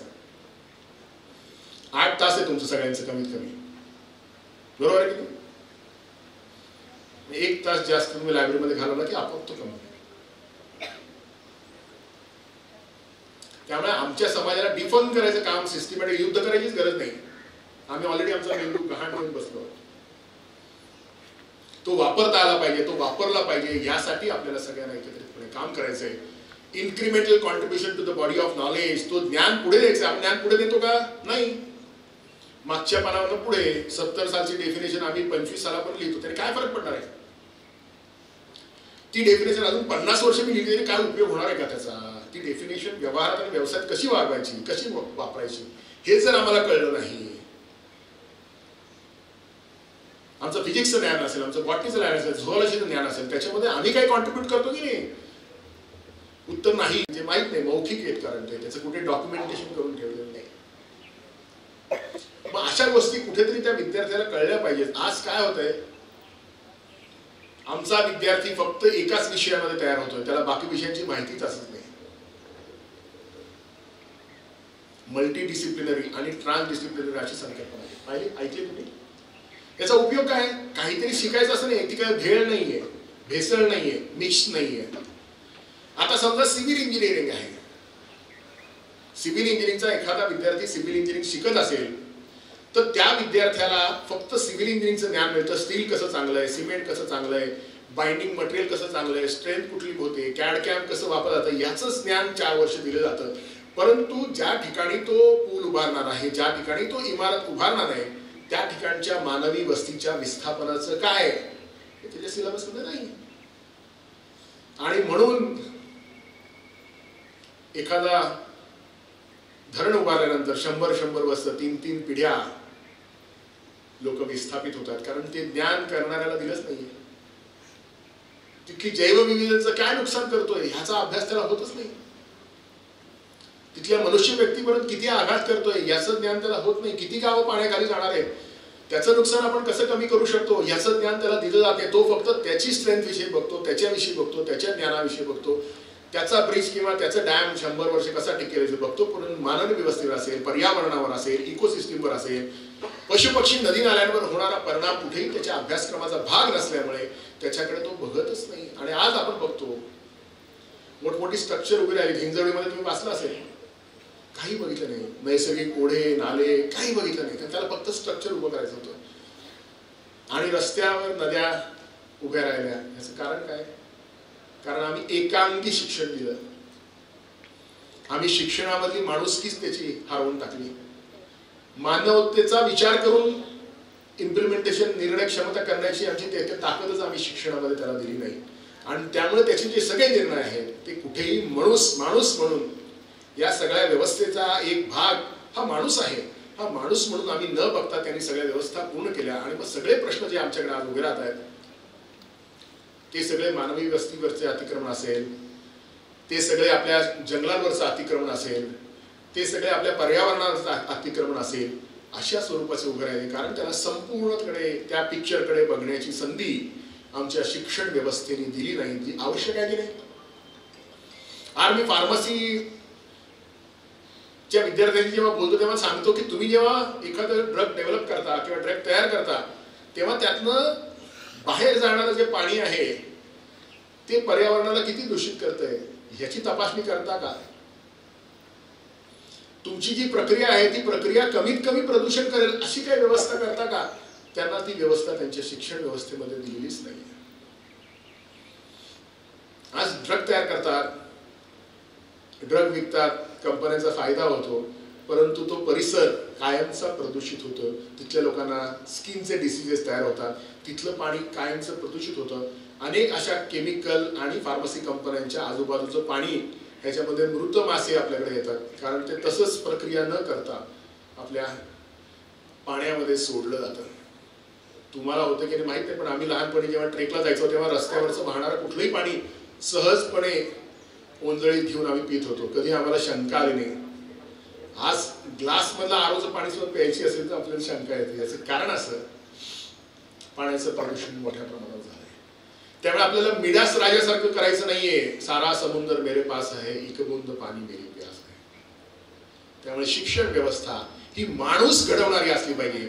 शिक्षण व्यवस्था ही चांगला माणूस घडवणारी असली पाहिजे. शिक्षण व्यवस्था हा राष्ट्रप्रेमी माणूस घडवणारी असली पाहिजे. नाहीतर आम्ही फक्त मूल्य विरहित शिक्षण आज देतो आहे.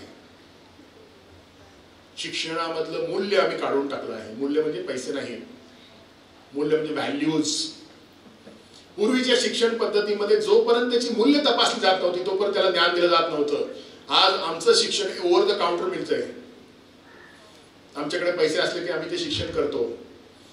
जास्तीत जास्त पालकांना त्यांचा विद्यार्थी IT आणि कॉम्प्युटरकडे गेलेला पाहिजे. आणि जे काही तुम्ही पेपर उघडल्यानंतर रोज बघताय, cyber fraud, cyber security, digital arrest, हे सगळे प्रश्न कुठून निर्माण झाले? कारण त्या विद्यार्थ्याला आम्ही एथिक्स शिकवलंच नाही. त्या विद्यार्थ्याची विचाराची क्षमता शिकवली नाही. आमच्या यंत्राला कळत नाही हो मनुष्याच्या खाजगी आयुष्यात किती प्रवेश करायचा हे यंत्राला कळत नाही, पण माणसाला आता कळत नाही अशी परिस्थिती आली. मोबाईलच्या माध्यमातून असेल, डिजिटल ऍपच्या माध्यमातून असेल, आणि सगळे जे आमचे सिरी किंवा असे सगळे असतील की जे आमच्या प्रत्येकाच्या वैयक्तिक आयुष्यामध्ये कारण नसताना आमची परवानगी न घेता दाखवत आहेत. आणि त्यामुळे हे कुठेतरी व्हॅल्यू आपल्याला दिली पाहिजे. व्हॅल्यू न दिलेलं शिक्षण असेल तर ते संहारक असू शकतं. त्या विद्यार्थ्याला नोकरी नाही मिळाली. तुम्ही पूर्वी समजा एखाद्या विद्यार्थ्याला तुमच्या मारामारी करायची असेल त्याला काहीतरी काठी लाठी घ्यायला लागायची ना, बरोबर नाही? रस्त्यावर जायला लागायचं, कोणाशी तरी वाद करायचा, मग त्याला मारामारी करायला लागायचं. आज तो मोबाईलवर बसून कोणाच्या अकाउंटमधले पैसे स्वतःच्या अकाउंटमध्ये आणू शकतो, बरोबर आहे ना? तुम्हाला शेजारी बसून सुद्धा कळत नाही की हा फसवणूक करतोय. इतकं डिजिटल तंत्रज्ञान सोपं झालंय. मग असे विद्यार्थी आम्हाला तयार करायचे आहेत का की ज्यांच्याकडे मूल्यच नाही? 5000 वर्षापूर्वी रामायणामध्ये महाभारतामध्ये सूर्यास्त झाल्यानंतर युद्ध थांबवत असत. शत्रू असो किंवा मित्र असो सगळ्यांवर उपचार करत असत. ज्याच्या हातात शस्त्र नाही त्याच्यावर वार करत नसत. अशी मूल्याधारित सिस्टीम आमच्या भारतासारख्या खंडप्राय देशामध्ये त्यावेळेपासून होती. आज असं होतंय का? आज आम्ही त्याला ज्ञान देतो, पण ज्ञान कसं, केव्हा, कुठे, कधी वापरायचं आणि कधी नाही वापरायचं याची माहिती त्याच्यापर्यंत पोहोचत नाही. त्यामुळे त्याचा वापर कमी आणि गैरवापर जास्त होतोय. आज या सगळ्या सोशल मीडियाने आपला मेंदू गहाण टाकायला लावलाय, बरोबर ना? आज माझ्या आईने समजा मला सकाळी चांगला नाश्ता दिला आणि मला तिला थँक्यू म्हणायचं असतं तर सोशल मीडिया मधल्या कोणी सांगायची गरज आहे का? नाही ना. पण आम्हाला कोणतरी अननोन व्यक्ती सांगते की आज मदर्स डे आहे म्हणून. असं काय असतं आपल्याकडे? असं काय होतं? मातृदेवोभव, पितृदेवोभव, आचार्य देवोभव ही आपली संस्कृती आहे. मग कोणीतरी सांगतं म्हणून आम्ही ब्लाइंडली आईचा फोटो, वडिलांचा फोटो त्या दिवशी आमच्या डीपीला ठेवतो आणि धन्य मानतो. आपल्याला माझ्या भावना माझ्या आहेत का विकल्यात कोणाला? आम्ही विकल्यात, सरेंडर केल्यात, दुसऱ्यांना देऊन टाकल्यात. तुमच्या नाहीच, त्याच्यावर तुमचा कंट्रोलच नाही. कोणीतरी काहीतरी टाकतं मग आम्ही एक्साइट होतो, काहीतरी त्याच्यावर कॉमेंट करतो. काही कारण आहे? जी व्यक्ती आम्ही पाहिली नाही, जी व्यक्ती आम्हाला माहित नाही, ज्याचा आमचा काही संबंध नाही, अशा कुठल्या तरी व्यक्तीच्या नादाला लागून आम्ही आमच्या आयुष्यातले चांगले क्षण हे त्याला सरेंडर करतो, जे आम्हाला माहितीच नाही. मग हे तरुण म्हणून बरोबर आहे का? आमचं मन, आमचे विचार, आमची कृती जर बाहेरून कोणी कंट्रोल करत असेल तर या देशात युद्ध करायची गरज नाही.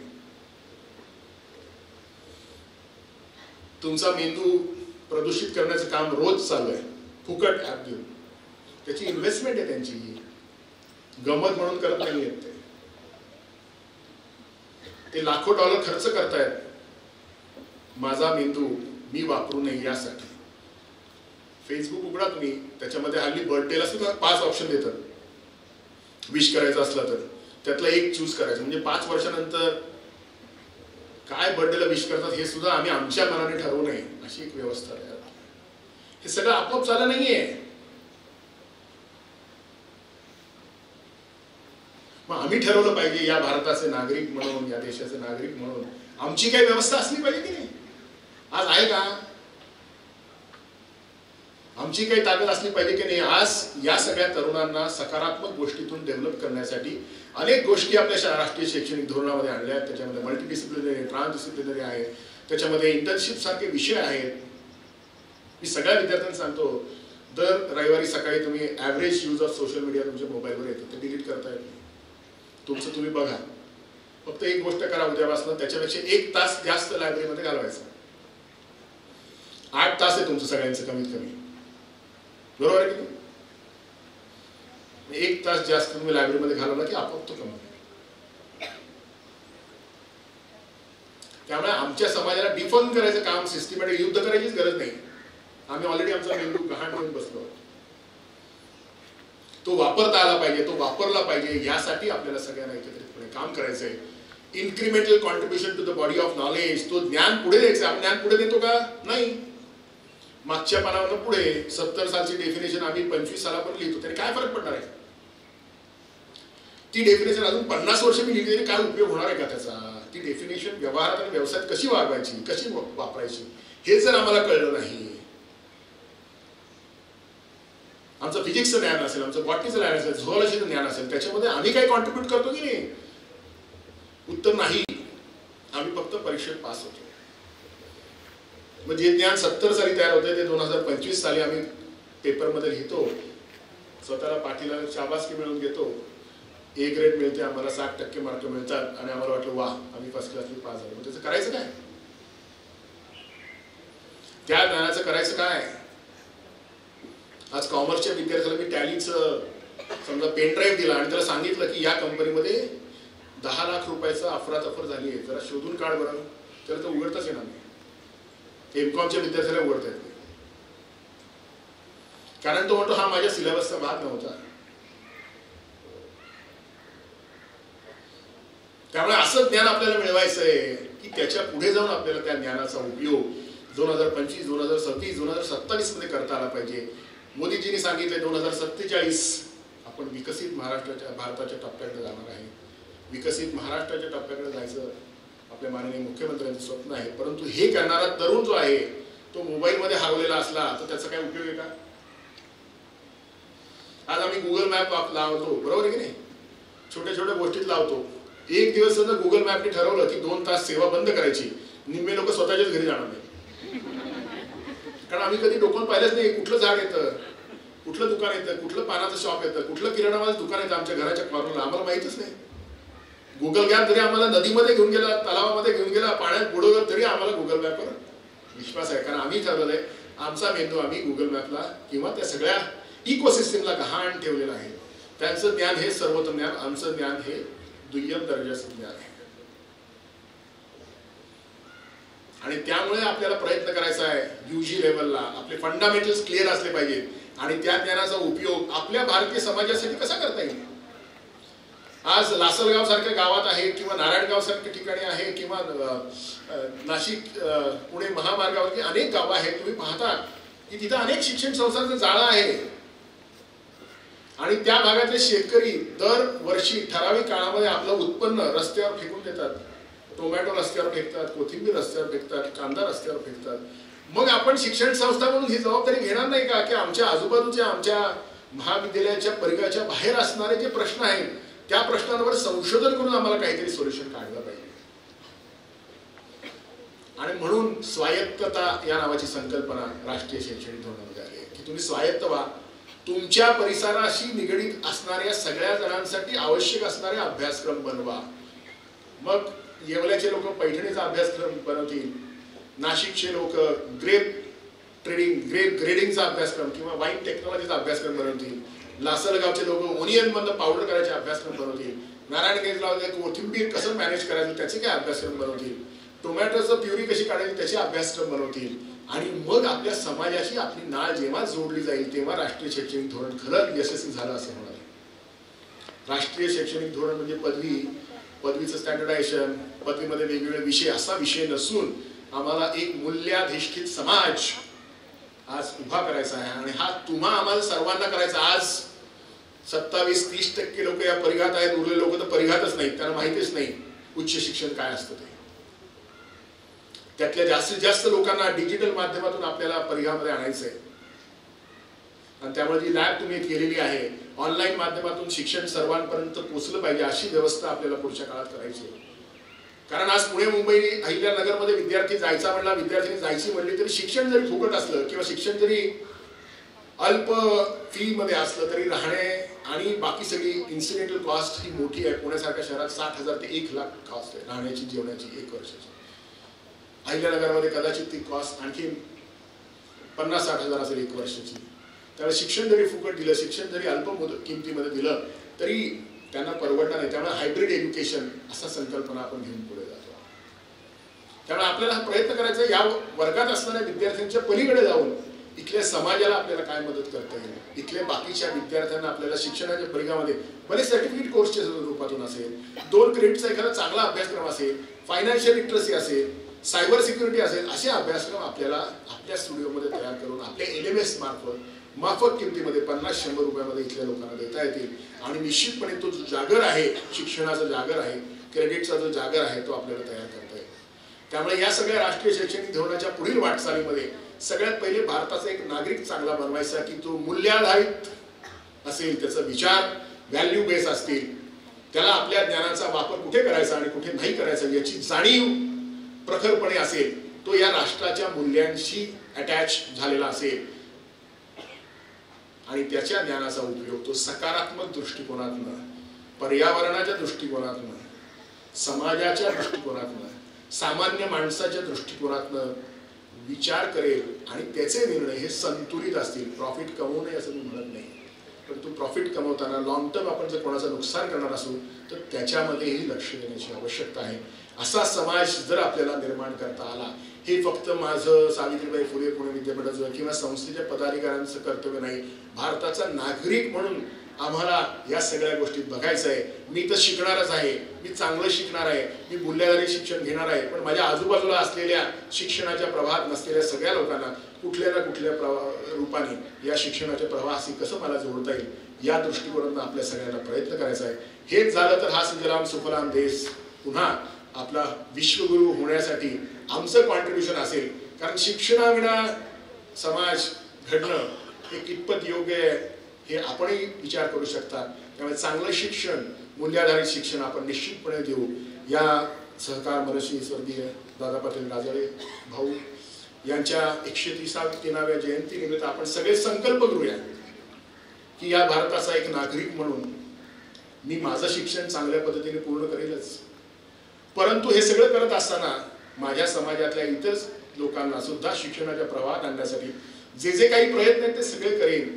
माझे विचार, माझी बुद्धी ही माझी स्वतःची असेल असा प्रयत्न करेन आणि यातून एक चांगला माणूस घडवण्यासाठी मी प्रयत्न केला तर निश्चितपणे या राष्ट्रीय शैक्षणिक धोरणाचा उद्देश सुफळ संपूर्ण झाल्याशिवाय राहणार नाही असा मला विश्वास वाटतो.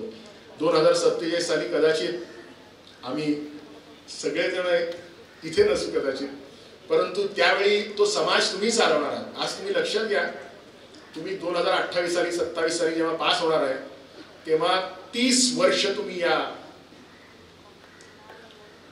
एम्प्लॉयबिलिटीचा भाग राहणार, बरोबर. तुम्ही नोकरी किंवा व्यवसाय करणार आहात.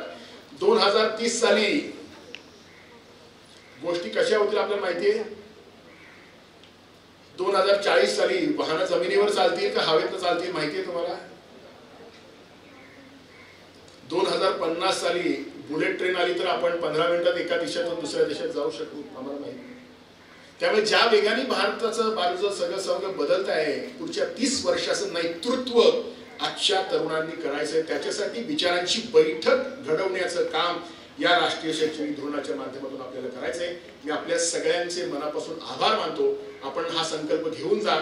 आपण एक दिवस इथं व्याख्यानमालेला आला, टाळ्या वाजवल्या, हे उपयुक्त नाहीये, परंतु हे आपण संकल्प जर पुढे करून दिला आणि या संस्थेच्या माध्यमातून जे आपल्याला संस्कार मिळाले आहेत, सहकार्याचे संस्कार मिळालेले आहेत, आपल्याला कर्तृत्वाचे संस्कार मिळाले, ते संस्कार घेऊन समाजामध्ये एक आदर्श व्यक्ती म्हणून काम करायला असा विश्वास व्यक्त करतो आणि थांबतो. जय हिंद, जय महाराष्ट्र.